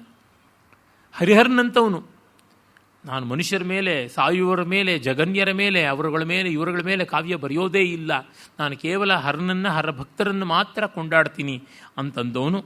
ಪುರಾತನರು, ನೂತನರು ಅಂತ ಯಥೇಷ್ಟವಾಗಿ 100 ರಗಳಗಳನ್ನು ಶಿವಶರಣರ ಮೇಲೆ ಬರೆದವನು. ಗಿರಿಜಾ ಕಲ್ಯಾಣ ಅನ್ನುವ ಚಂಪು ಕಾವ್ಯದಲ್ಲಿ ನಾರದ ಮತ್ತು ಪರ್ವತರಾಜ ಅವರಿಬ್ಬರೂ ಕೂಡ ಇಡೀ ರಾತ್ರಿ ನೈಟ್ ಲೈಫ್ ಆಫ್ ಇವನು ಪರ್ವತೇಶ್ವರ, ಹಿಮಾಲಯ, ಆ ಔಷಧಿಪ್ರಸ್ಥ ರಾಜಧಾನಿಯ ನೈಟ್ ಲೈಫ್ ನೋಡೋದಕ್ಕೆ ಹೊರಟೋಗ್ತಾರೆ. ಇದು ಯಾತಕ್ಕೆ ಈ ಥರ ಮಾಡಿದ ಇಂಥ ಮಹಾಭಕ್ತ ಕವಿ ಅಂತ ಕೂಡ ನಮ್ಗೆ ಅನಿಸುತ್ತದೆ. ಮಾಘ ಅಂತೂ ಹೇಳಿ ಕೇಳಿ ಆಸ್ಥಾನ ಕವಿ, ವಿದ್ವತ್ತೆಯ ಕವಿ. ಅವನು ನೋಡಿ, ವಪುರನ್ವಲಿಪ್ತ ಪರಿರಂಭ ಸುಖವ್ಯವಧಾನ ಭೀರು ಕಥಯ ನವಧೂ ಕ್ಷಮಮಸ್ಯ ಬಾಢಮಿದಮೇವ ಹಿ ಯತ್ ಪ್ರಿಯಸಂಗಮೇಶ್ವನವಲೇಪಮದ. ಅವರು ಚಂದನವನ್ನು ಹಚ್ಚಿಕೊಂಡು ಕಣ್ಣಿಗೆ ಕಾಡಿಗೆಯನ್ನು ಇಟ್ಟುಕೊಂಡು ಹೆರಳಿಗೆ ಹೆಣೆದುಕೊಂಡು ಅಲಂಕಾರ ಮಾಡಿಕೊಂಡು ಹೀಗೆಲ್ಲ ಹೋಗುವುದುಂಟು. ಆದರೆ ಅದನ್ನೆಲ್ಲವನ್ನು ಬಿಟ್ಟುಬಿಟ್ಲಂತೆ ಒಬ್ಬಳು. ತನ್ನ ಮೈಗೆ ಚಂದನವನ್ನು ಹಚ್ಚಿಕೊಳ್ಳಿಲ್ವಂತೆ. ಯಾಕೆ ಅಂತಂದರೆ ಅದು ತನ್ನ ಮತ್ತು ತನ್ನ ಪ್ರಿಯನನ್ನ ಮಧ್ಯೆ ಭೇದವನ್ನು ಉಂಟು ಮಾಡುತ್ತದೆ ಅಂತ. ವಪುಹು ಅನ್ವಲಿಪ್ತ ಪರಿರಂಭ ಸುಖವ್ಯವಧಾನ ಭೀರುಕತೆಯ ನ ವಪುಹು ಅನ್ವಲಿಪ್ತ. ಶರೀರಕ್ಕೆ ಚಂದನ ಹಚ್ಚಿಕೊಳ್ಳದಿದ್ದಕ್ಕೆ ಮುಖ್ಯ ಕಾರಣ ಏನೆಂದರೆ ಪ್ರಿಯತಮನನ್ನು ಅಪ್ಪಿಕೊಂಡ್ರೆ ಇದು ತನ್ನ ಮಧ್ಯೆ ಅವನ ಮಧ್ಯೆ ಒಂದು ಗೋಡೆಯಾಗಿರುತ್ತದೆ ಅಂತ. ಅದಕ್ಕಾಗಿ ಬೇಡ, ಅವನ ಸ್ಪರ್ಶ ನನಗೆ ಸಿಗಬೇಕಾದ್ರೆ ಚಂದನ ಅಡ್ಡ ಬರುತ್ತದೆ ಅಂತ. ಅದಕ್ಕಾಗಿ ಹಾಗೆ ಮಾಡಿದ್ಲಂತೆ. ಕ್ಷಮಮಸ್ಯ ಬಾಢ ಮಿದಮೇವ ಹಿಯತ್ ಪ್ರಿಯಸಂಗಮೇಶ್ವನವಲೇಪ ಮದಃ. ಅಷ್ಟು ಮಾತ್ರವಲ್ಲ, ಆ ಮಾತ್ರದ ವಿಚ್ಛೇದ ತಪ್ಪು. ಅವಲೇಪ ಅಂದರೆ ಅಹಂಕಾರ, ಹೆಮ್ಮೆ ಅಂತ ಒಂದು ಅರ್ಥ, ಮತ್ತೊಂದು ಲೇಪನ ಅಂತಲೂ ಅರ್ಥ. ಅಂದರೆ ಈ ಪ್ರಿಯತಮರ ಸಂಗಮ ಇದ್ದಾಗ ಇವೆಲ್ಲ ಕೂಡ ಬೇಕಾಗೋದಿಲ್ಲ, ಈ ಎಲ್ಲ ಕೃತಕಾಲಂಕಾರಗಳು ಬೇಡ ಅಂತ. ಹನುಮನ್ ನಾಟಕದಲ್ಲಿ ಒಂದು ಒಳ್ಳೆಯ ಪದ್ಯ ಬರುತ್ತದೆ, ರಾಮ ಸೀತೆಯರ ಪ್ರೀತಿಯನ್ನು ಕುರಿತು ಹೇಳ್ತಕ್ಕಂಥದ್ದು. ಸೀತೆಯನ್ನು ರಾಮ ಕಳ್ಕೊಂಡಾಗ ಅವನು ಹೇಳ್ತಾನೆ, ಹಾರೋ ನಾರೋಪಿತ ಕಂಠೆ ಮಯ ವಿಶ್ಲೇಷ ಭೀರುಣ ಇದಾನಿ ಮಾವಯೋರ್ ಮಧ್ಯೆ ಸರಿತ್ಸಾಗರ ಪರ್ವತಾಹ ಅಂತ. ಒಂದು ಮಲ್ಲಿಗೆ ಸಂಪಗೆಯ ಹೂವಿನ ಹಾರ ಹಾಕಿಕೊಂಡು ಅಪ್ಪಿಕೊಂಡ್ರೆ ಅದು ನಮ್ಮ ಮಧ್ಯೆ ಅಡ್ಡ ಬರುತ್ತದೆ ಅಂತ ಆ ಹಾರವನ್ನೂ ಹಾಕ್ಕೊಳ್ತಾ ಇರಲಿಲ್ಲ. ಇವತ್ತು ನಮ್ಮಿಬ್ಬರ ಮಧ್ಯದಲ್ಲಿ ಸಮುದ್ರ, ಬೆಟ್ಟ, ಕಾಡು, ನದಿ ಇವೆಲ್ಲ ಇವೆ ಅಂತ. ಆ ವಿಷಮಾಲಂಕಾರ ನೋಡಿ ಎಷ್ಟು ಮಾರ್ಮಿಕವಾಗಿದೆ. ಅದೂ ಅಡ್ಡ ಅಂತಿದ್ದು ಈಗ ಇಷ್ಟು ಅಡ್ಡಿ ಬಂದುಬಿಟ್ಟಿದೆಯಲ್ಲ ಅಂತ. ಈ ಥರದ ಭಾವಗಳಿಗೆ ಇದು ತುಂಬ ಒಳ್ಳೆಯ ಪುಟ ಕೊಟ್ಟಂಥ ಶ್ಲೋಕ ಅಂತ ನಮಗೆ ಗೊತ್ತಾಗುತ್ತದೆ. ವಿಧತೆ ದಿವಾಸ ವಯಸಾ ಚಪುರಃ ಪರಿಪೂರ್ಣ ಮಂಡಲ ವಿಕಾಶಭೃತಿ ಹಿಮಧಾಮ್ನಿ ದರ್ಪಣತಲೇ ಚಮುಹು ಸ್ವಮುಖ ಶ್ರಿಯಂ ಮೃಗದೃಶೋ ದದೃಶು. ಆಮೇಲೆ ಈ ಸುಂದರಿಯರು ಚಂದ್ರಬಿಂಬದ ಕಡೆಗೆ ನೋಡ್ತಾ ಇದ್ದಾರೆ. ಅದು ನೋಡಿದ್ರೆ ಆಕಾಶದಲ್ಲಿ ತುಂಬ ಸುಂದರವಾದ ಒಂದು ಕನ್ನಡಿಯಂತೆ ಕಾಣಿಸ್ತಾ ಇತ್ತು. ಅವರು ತಾವು ಕವಿಗಳೆಲ್ಲ ತಮ್ಮ ಮುಖವನ್ನು ಚಂದ್ರಬಿಂಬದ ಜೊತೆಗೆ ಹೋಲಿಸ್ತಾರಲ್ಲ, ಅದು ನಿಜವಾ ಅಲ್ಲವಾ ಅಂತನ್ನೋದನ್ನು ಚಂದ್ರನನ್ನು ನೋಡಿಕೊಂಡು ತಮ್ಮ ಕೈಯಲ್ಲಿ ಕನ್ನಡಿಯನ್ನು ಇಟ್ಟುಕೊಂಡು ಹೋಲಿಸಿಕೊಂಡು ನೋಡ್ಕೊಳ್ತಾ ಇದ್ರಂತೆ. ಪರಿಪೂರ್ಣ ಮಂಡಲ ವಿಕಾಶಭೃತಿ ಹಿಮಧಾಮ್ನಿ ದರ್ಪಣತಲೇ ಚ ಮೋಹು ಸ್ವಮುಖ ಶ್ರಿಯಂ ಮೃಗದೃಶಃ ದದೃಶು. ಅಂದರೆ ಈ ಚಂದ್ರನಿಗೂ ನಮಗೂ ಹೋಲಿಕೆ ಇದೆಯಾ, ಚಂದ್ರನೇ ನಮಗಿಂತ ಕಳಪೆ ಇರಬೇಕು ಅಂತ ತೀರ್ಮಾನ. ಅದನ್ನು ಕನ್ನಡಿಯ ಸಾಕ್ಷಿಕವಾಗಿ ನೋಡ್ಕೋತಾ ಇದ್ದಂತೆ. ಸುಮ್ಮನೆ ಅಂದುಕೊಂಡ್ಬಿಟ್ರೆ ಹೇಗೆ ಅಂತ ಹೋಲಿಸಿಕೊಳ್ಳುವುದು ಅನ್ನೋದು ಅದೆಷ್ಟು ಸಹಜವಾದ ಗುಣ. ಅದನ್ನು ಇಲ್ಲಿ ಕವಿ ತರ್ತಾ ಇದ್ದಾನೆ. ಯಾವುದೋ ಒಂದು ಅವಧಾನದಲ್ಲಿ ಚಂದ್ರಬಿಂಬವನ್ನು ವರ್ಣಿಸಬೇಕು ಅಂತ ನನ್ನ ಕೇಳಿದ್ದಾಗ, ಜಗದಾಲೋಕರ ದರ್ಪಣಂ ಸ್ವರಚಯ ಪ್ರಸ್ತಾವ ಭೇರಿ ಮುಖಂ ಸ್ವಗದಿಂದಿರ್ಪರಮಾಸ್ಮಿತಂ ಸರಸವಾಣಿ ವಲ್ಲಕಿ ತುಂಬಿಮೇಣ್ ಅಗಜಾವೀಟಿ ರುಚಿ ಪ್ರಸಾದರ ಸುಧಾ ಕರ್ಪೂರ ಖಂಡಂ ಅಂತೆಲ್ಲ ವರ್ಣಿಸಿದ್ದೆ.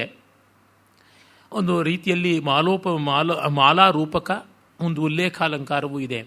ಇದು ಜಗತ್ತನ್ನೇ ನೋಡೋಕ್ಕಿರ್ತಕ್ಕಂಥ ಕನ್ನಡಿ.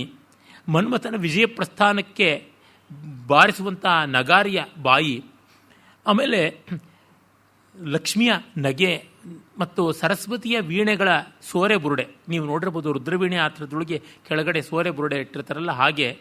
ಮತ್ತು ಆ ಪಾರ್ವತಿ ತಾನು ತಾಂಬೂಲಕ್ಕೆ ಹಾಕ್ಕೊಳ್ಳೋಕ್ಕೆ ಬಳಸ್ತಕ್ಕಂಥ ತುಂಬ ಕರ್ಪೂರ ತುಂಬಿರ್ತಕ್ಕಂಥ ಕರ್ಪೂರದ ಪಾತ್ರೆ ಅಂತೆಲ್ಲ ವರ್ಣಿಸಿದ್ದು. ಕವಿಗಳು ಹೇಗೆ ಬೇಕಾದರೂ ವರ್ಣಿಸಿಕೊಳ್ಬಹುದು. ಯಾವ್ಯಾವುದೆಲ್ಲ ಕಲ್ಪನೆಗಳನ್ನು ತರೋದಕ್ಕೆ ಸಾಧ್ಯ ಅನ್ನುವಂಥದ್ದು ನಮಗಿಲ್ಲಿ ಗೊತ್ತಾಗುತ್ತದೆ. ದಯಿತಾಯಮಾನ ಪರಯಾ ತ್ವರಿತಂ ಯಯಾ ಅಗದಿತಾಪಿ ಸಖಿ ಕಿಮುಚೋದಿತ ಪ್ರಿಯಹಿತಾರ್ಥಕೃತ ಕೃತಿನೋ ಭವಂತಿ ಸುಹೃದ ಸುಹೃದಾಂ. ಪ್ರೀತಮರ ಜೊತೆಯಲ್ಲಿದ್ದಂಥ ಸುಂದರಿಯರು ತಮ್ಮ ಪ್ರೀತಮರ ಹತ್ತಿರಕ್ಕೆ ಹೋಗ್ತಾ ಇದ್ದಂತೆ ತನ್ನ ಪ್ರೀತಮ ಹೇಳದೇ ಇಲ್ಲ, ಇನ್ನು ಪ್ರೀತಮನ ಕರ್ಕೊಂಡು ಬಾ ಅಂತ ಸಖಿಗೆ ಹೇಳದೇ ಇಲ್ಲ. ತತ್ಕ್ಷಣವೇ ಸಖಿ ಹೊರಟೋಗ್ಬಿಡ್ತಾಳೆ. ದಯಿತಾಯ ಮಾನಪರಯ ಅಪರಯ ತ್ವರಿತಂ ಯಯೌ ಅಗದಿತಾಪಿ ಸಖಿ ಕಿಮು ಚೋದಿತ ಪ್ರೀತಾರ್ಥಕೃತಾ ಕೃತಿನಃ ಭವಂತಿ ಸುಹೃದಾಂ ಸುಹೃದಾಂ. ತುಂಬ ಸೊಗಸಾದ ಯಮಕಾಲಂಕಾರವೂ ಇಲ್ಲಿದೆ. ಒಬ್ಬಳಿಗೆ ಸ್ವಲ್ಪ ಗಂಡನ ಮೇಲೆ ಕೋಪ ಬಂದಿದೆ. ಅವನು ಎಲ್ಲೋ ಮಾತಾಡ್ತಾ ಇದ್ದಾನೆ ಗೆಳೆಯರ ಜೊತೆಗೆ, ಅದಕ್ಕೆ ಇವಳಿಗೆ ರೇಗ ಹೋಗಿದೆ. ಆಗ ಇವಳು ಸಖಿ, ಇವಳು ಕೋಪ ಬಂದಿದೆ ಅಂತ ಗೊತ್ತಾಗಿ ಆ ಸಖಿ ತನ್ನ ಗಂಡನ ಕರ್ಕೊಂಡು ಬಾ ಅಂತ ಹೇಳದೆ ಇದ್ರು, ಸರಕ್ಕಂತ ಇವಳೇ ಹೋಗಿ ಆತನ ಕರ್ಕೊಂಡು ಬಂದಿದ್ದಾಳೆ ಅಂತ.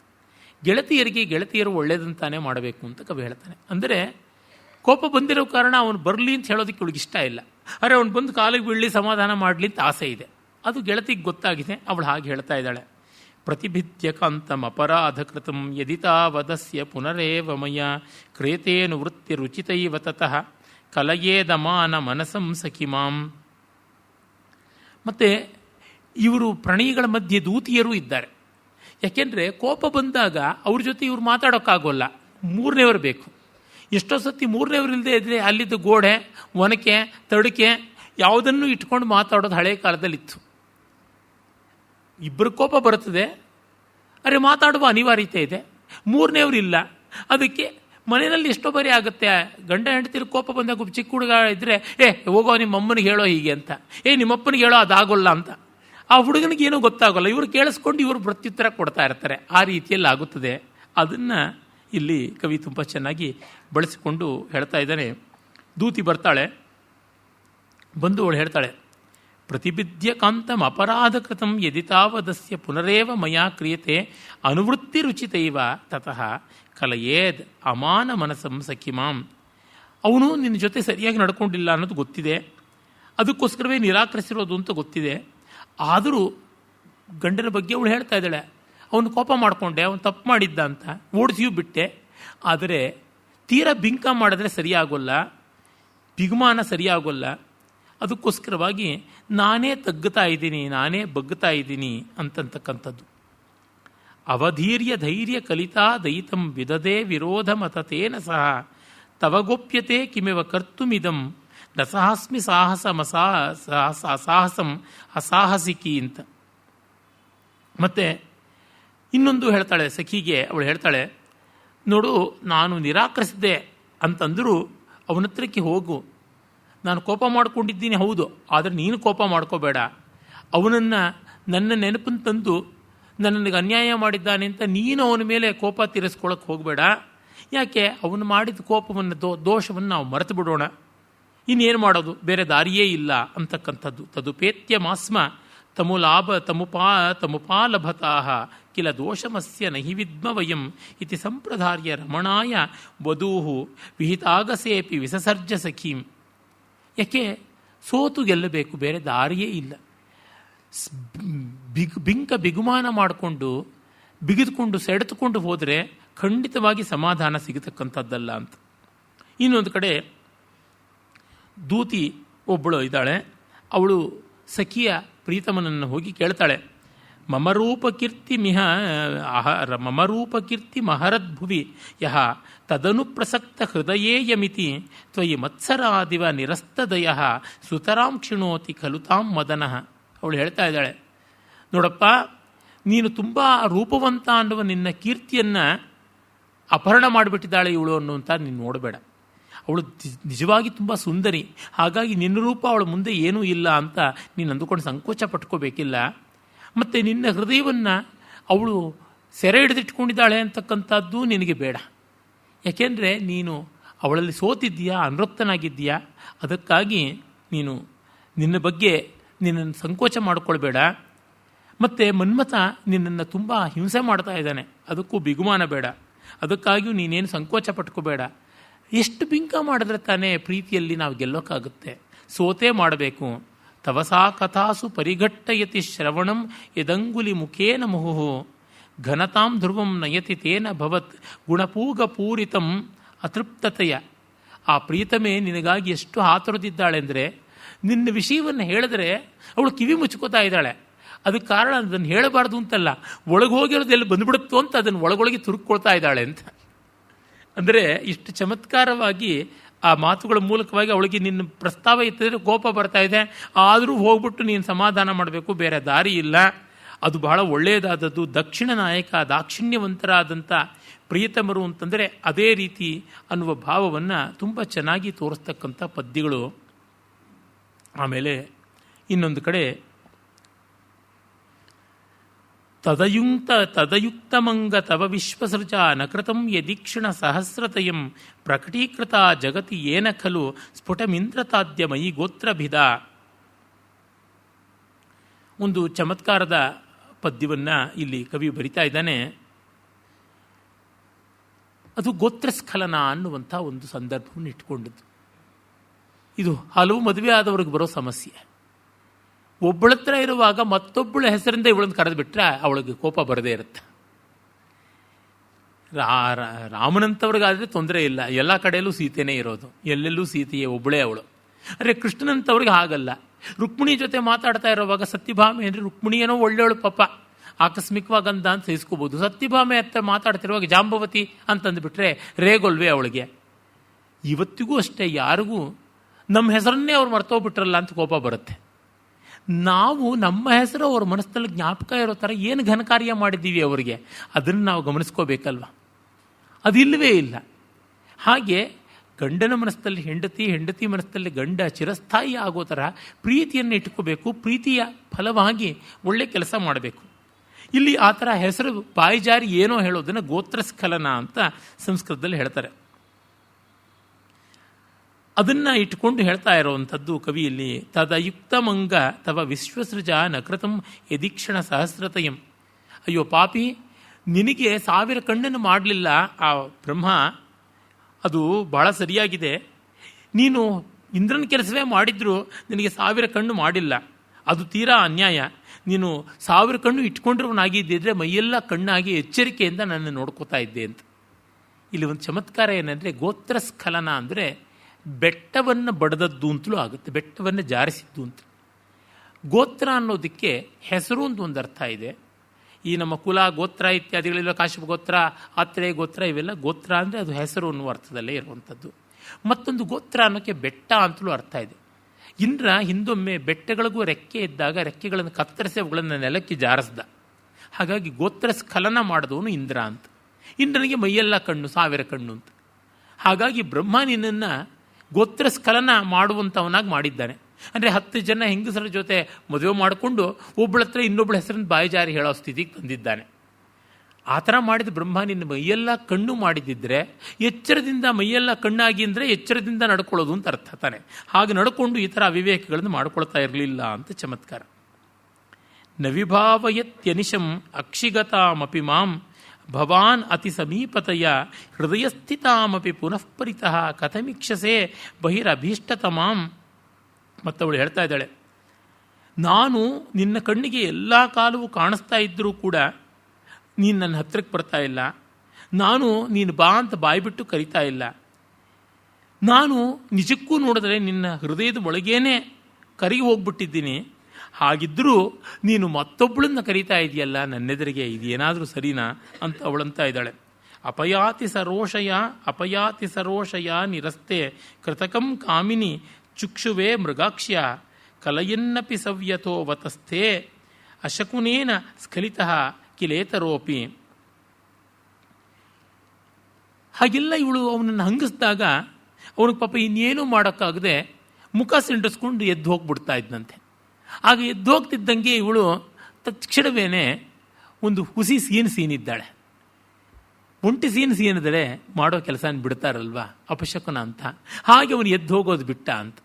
ಈ ಮೂಲಕವಾಗಿ ಮಾಡಿದ ಚಮತ್ಕಾರ ಕವಿ ಏನಂತಂದರೆ, ಪ್ರೀತಿ ಅನ್ನೋದಿದ್ದಾಗ ತಗಾದೆ, ಜಗಳ, ವೈಮನಸ್ಯ, ಸಿಟ್ಟು, ಸೆಡವು, ಕಹಿ ಯಾವುದು ಬಂದರೂ ಅದು ಹೊರಟೋಗುತ್ತೆ ಅಂತ. ಗಂಡ ಹೆಂಡರ ಜಗಳ ಉಂಡು ಮಲಗೋ ತನಕ ಅಂತ ಪ್ರಸಿದ್ಧವಾದ ಗಾದೆ ಉಂಟು. ಅದನ್ನು ನಾವಿಲ್ಲಿ ಗಮನಿಸಿಕೊಳ್ಬಹುದು. ಹಾಗೆ ಮುನಿಸುಗಳು, ಕೆರಳುಗಳು ಅವೆಲ್ಲ ಕೂಡ ಉದ್ದೀಪನವೇ ಆಗುತ್ತದೆ. ಅದು ಕಟ್ಟಕಡೆಗೆ ಪ್ರೀತಿಯನ್ನೇ ಹೆಚ್ಚು ಮಾಡುತ್ತದೆ ಅಂತ. ತುಂಬ ನಾಜೂಕಾಗಿದ್ದರೆ ಪ್ರೀತಿಯ ಮಟ್ಟದಲ್ಲಿ ನಿಲ್ಲಲ್ಲ.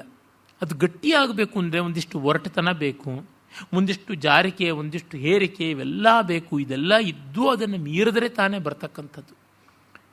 ಸುಮ್ಮನೆ ಮೆಣಸಿನ ಪುಡಿ, ಉಪ್ಪು, ಹುಣಸೆ ಹಣ್ಣು, ಬೇಳೆ ಎಲ್ಲ ಸೇರಿಸಿ ಒಲೆ ಮೇಲೆ ಇಟ್ಟರೆ ಅದು ಏನಾಗುತ್ತದೆ? ಅದನ್ನು ಬೆರೆಸಬೇಕು, ನೀರು ಹಾಕಬೇಕು, ಕುದಿಸಬೇಕು, ಬೇಯಬೇಕು, ಕಾಯಬೇಕು, ಪಾಕ ಆಗಬೇಕು. ಅದೇ ರೀತಿಯಲ್ಲೇ ಬದುಕಿನಲ್ಲಿ ನಾವು ನೋಡ್ತಕ್ಕಂಥದ್ದು ಎಷ್ಟೆಷ್ಟೋ ಸನ್ನಿವೇಶಗಳಲ್ಲಿ ಈ ವೈಷಮ್ಯ ಅನ್ನೋದಿದೆಯಲ್ಲ, ಅದನ್ನು ದಾಟಿಕೊಳ್ಳಬೇಕು. ಅದು ಅಲ್ಪ ಸ್ವಲ್ಪದ ಪ್ರಯತ್ನದಿಂದ ಆಗುವಂಥದ್ದಲ್ಲ. ಆ ಕಾರಣದಿಂದಲೇ ಉತ್ತರಾಮಚರಿತೆಯಲ್ಲಿ ರಾಮನಂತವನ ಬಾಯಿಂದಲೇ ಬಹುಭೂತಿ ಹೇಳಿಸಿಬಿಟ್ಟ. ಅದ್ವೈತಂ ಸುಖ ದುಃಖಯೋರನುಗತಂ ಸರ್ವಾಸ್ವವಸ್ಥಾಸು ಯದ್ವಿಶ್ರಾಮೋ ಹೃದಯಸ್ಯ ಯತ್ರ ಜರಸಾ ಯಸ್ಮಿನ್ ಅಹಾರ್ಯೋ ರಸಃ ಕಾಲೇನ ಆವರಣಾತ್ಯಯೇ ಪರಿಣತೆ ಯತ್ ಪ್ರೇಮಸಾರಂ ಸ್ಥಿತಂ ಭದ್ರಂ ತಸ್ಯ ಸುಮಾನುಷಸ್ಯ ಕಥಮಪ್ಯೇಕಂ ಹಿ ತತ್ ಪ್ರಾಪ್ಯತೆ ಅಂತ. ಎಲ್ಲ ಸನ್ನಿವೇಶಗಳಲ್ಲೂ ಅದ್ವೈತ ಭಾವ, ಒಬ್ಬರು ಬಿಟ್ಟು ಮತ್ತೊಬ್ಬರು ಇಲ್ಲ ಅಂತಕ್ಕಂಥದ್ದು. ಮತ್ತು ಹೃದಯಕ್ಕೆ ವಿಶ್ರಾಂತಿ ಕೊಡೋ ಥರ ಇರಬೇಕು. ಎಲ್ಲ ಕಡೆ ಬೇಸರವಾದರೆ ತಮಗಿಷ್ಟವಾದವರಲ್ಲಿ ಆ ಬೇಸರ ಹೋಗುತ್ತದೆ ಅಂತ. ಅವರೇನು ಮೈ ಸವರು ಬೇಕಾಗಿಲ್ಲ, ಕೈ ಸವರು ಬೇಕಾಗಿಲ್ಲ, ಗಾಳಿ ಬೀಸಲು ಬೇಕಾಗಿಲ್ಲ, ಅವರ ಉಪಸ್ಥಿತಿಯಿಂದಲೇ ಒಂದು ಸಮಾಧಾನ ಸಿಗುತ್ತದೆ ಅಂತ. ಮಾತಾಡದೇ ಇದ್ದರೂ ಇವರು ನನ್ನ ಜೊತೆ ಇದ್ದಾರೆ, ಇವರ ವಿಶ್ವಾಸ ನಮಗಿದೆ ಅನ್ನೋ ಭಾವ ಇದೆಯಲ್ಲ, ವಿಶ್ರಾಮೋ ಹೃದಯಸ್ಯ. ಮತ್ತು ಎಲ್ಲದಕ್ಕಿಂತ ಎತ್ರ ಜರಸಾ ಯಸ್ಮಿನ್ ರಸಃ ಆಹಾರ್ಯ, ಮುಪ್ಪು ಬಂದಾಗಲೂ ಎಲ್ಲಿ ಸ್ವಾರಸ್ಯ ಕಡಿಮೆ ಆಗಿಲ್ವೋ ಅಂತ, ಅದು ಬಹಳ ಮುಖ್ಯ. ತುಂಬ ಜನ ಈಗ 5 ವರ್ಷ 6 ವರ್ಷ ಆದ ತಕ್ಷಣ ಹಬ್ಬದ ದಿವಸವೂ ಹಳೆ ಗಂಡನ ಅಂತ ಒಂದು ಗಾದೆ ಇದೆ, ಹಾಗೆ ಬಿಟ್ಟು ಹೊರಟೋಗೋಣ ಅಂತ. ನನಗೆ ತುಂಬ ಪರಿಚಿತರಾದರು, ಬಹಳ ಗೌರವನೀಯರಾದ ವಿದ್ವತ್ ಕುಟುಂಬದ್ದೇ ಒಂದು ಹೆಣ್ಣು ಮಗುವ, ನನ್ನ ಸ್ನೇಹಿತರ ಮಗಳು ಅಂತಲೇ ಹೇಳಬೇಕು. ಆ ಹುಡುಗಿ ಅಂದಿದ್ದು, ಅದಕ್ಕಿನ್ನೇನು ಮುಂದಿನ ತಿಂಗಳು ಮದುವೆ ಆಗುತ್ತೆ ಅಮೇರಿಕಾದಲ್ಲಿ. ಆಫ್ಟರ್ ಆಲ್ ಒಂದು 5 ವರ್ಷ ಮದುವೆ ಮಾಡ್ಕೊಂಡಿರ್ಬೋದಪ್ಪ, ಆಮೇಲೆ ಬೋರ್ ಆಗೋಲ್ವಾ? Don't you feel bored? What you say uncle ಅಂತ ಬಾಯಿ ಬಡ್ಕೊಮ್ಮ ಅಂತಂದೆ. ಇನ್ನೇನು ಮಾಡೋದು? ಮದುವೆಯಾಗ 5 ವರ್ಷಕ್ಕೆ ಬೋರ್ ಆಗುತ್ತೆ, ಆಗ ಡಿವೋರ್ಸ್ ಮಾಡಿಬಿಟ್ಟು ಬೇರೆ ಒಂದು ಬದುಕು ನಡೆಸಬೇಕು ಅಂತ. ಅದೆಲ್ಲ ಅಲ್ಲ. ಜರಸ ಹಾರ್ಯೋ ರಸಃ ಕಾಲೇನ ಆವರಣಾತ್ಯಯೇ. ಒಂದಷ್ಟು ಕಾಲ ಆದಮೇಲೆ ಬಿಂಕ ಬಿಗುಮಾನ ಎಲ್ಲ ಆ ಚಿಪ್ಪು ಒಡೆದು ಆ ಕವಚ ಬಿದ್ದು ಪರಿಣತೆ ಯತ್ ಪ್ರೇಮಸಾರಂ ಸ್ಥಿತಂ, ಆಗ ಪ್ರೇಮದ ಸ್ವಾರಸ್ಯ ನಿಲ್ಲುವಂಥದ್ದು. ಅದು ಮನುಷ್ಯತ್ವದ ಮಂಗಳ. ಅದು ಸುಮಾನುಷಸ್ಯ ಕಥಮಪಿ ಏಕಂ ಹಿ ತತ್ ಪ್ರಾಪ್ಯತೆ. ಅದು ಹೇಗೋ ಯಾರಿಗೋ ಎಲ್ಲಿಯೋ ಸಿಗತಕ್ಕಂಥದ್ದು ಆ ಭಾಗ್ಯ ಆ ಭಾವ ಅಂತ, ಅಷ್ಟು ಭವ್ಯವಾದದ್ದು. ಅರೆ ಮಾಘಕವಿ ತೋರಿಸ್ತಕ್ಕಂಥ ಶೃಂಗಾರದಲ್ಲಿ ಆ ಭವ್ಯ ಆ ದಿವ್ಯತ್ವ ಇಲ್ಲ. ಆದರೆ ಇದು ಸಂಸ್ಕೃತ ಕವಿಗಳ ಮೂಲಕ ನಾವಾಗಿ ಮಾಡಿಕೊಳ್ಳಬಹುದಾದದ್ದಿದೆ. ಇಂತಹ ಕಾವ್ಯಗಳ ಮೂಲಕ ಬಹುಭೂತಿಗಳಂಥ ಮಹಾರಸಸಿದ್ಧರ ಕಡೆಗೆ ತಿರುಗಬಹುದು. ಆ ಒಂದು ಅವಕಾಶ ಉಂಟು. ನಾಳೆ ದಿವಸ ನಾವು 10ನೇ ಸರ್ಗಕ್ಕೆ ಹೋಗೋಣ. ನಮಸ್ಕಾರ, ಧನ್ಯವಾದ. ನಾಳೆ ದಿವಸ ಒಂದು 5 ನಿಮಿಷ ಮುಂಚೆ ಬನ್ನಿ. ಇನ್ನು 2-3 ದಿವಸ ಸ್ವಲ್ಪ 5 ನಿಮಿಷ ಮುಂಚೆ 5 ನಿಮಿಷ ಆದಮೇಲೆ ಈ ಭಾಗವನ್ನು ಮುಂದುವರಿಸೋಣ. ಧನ್ಯವಾದ, ನಮಸ್ಕಾರ.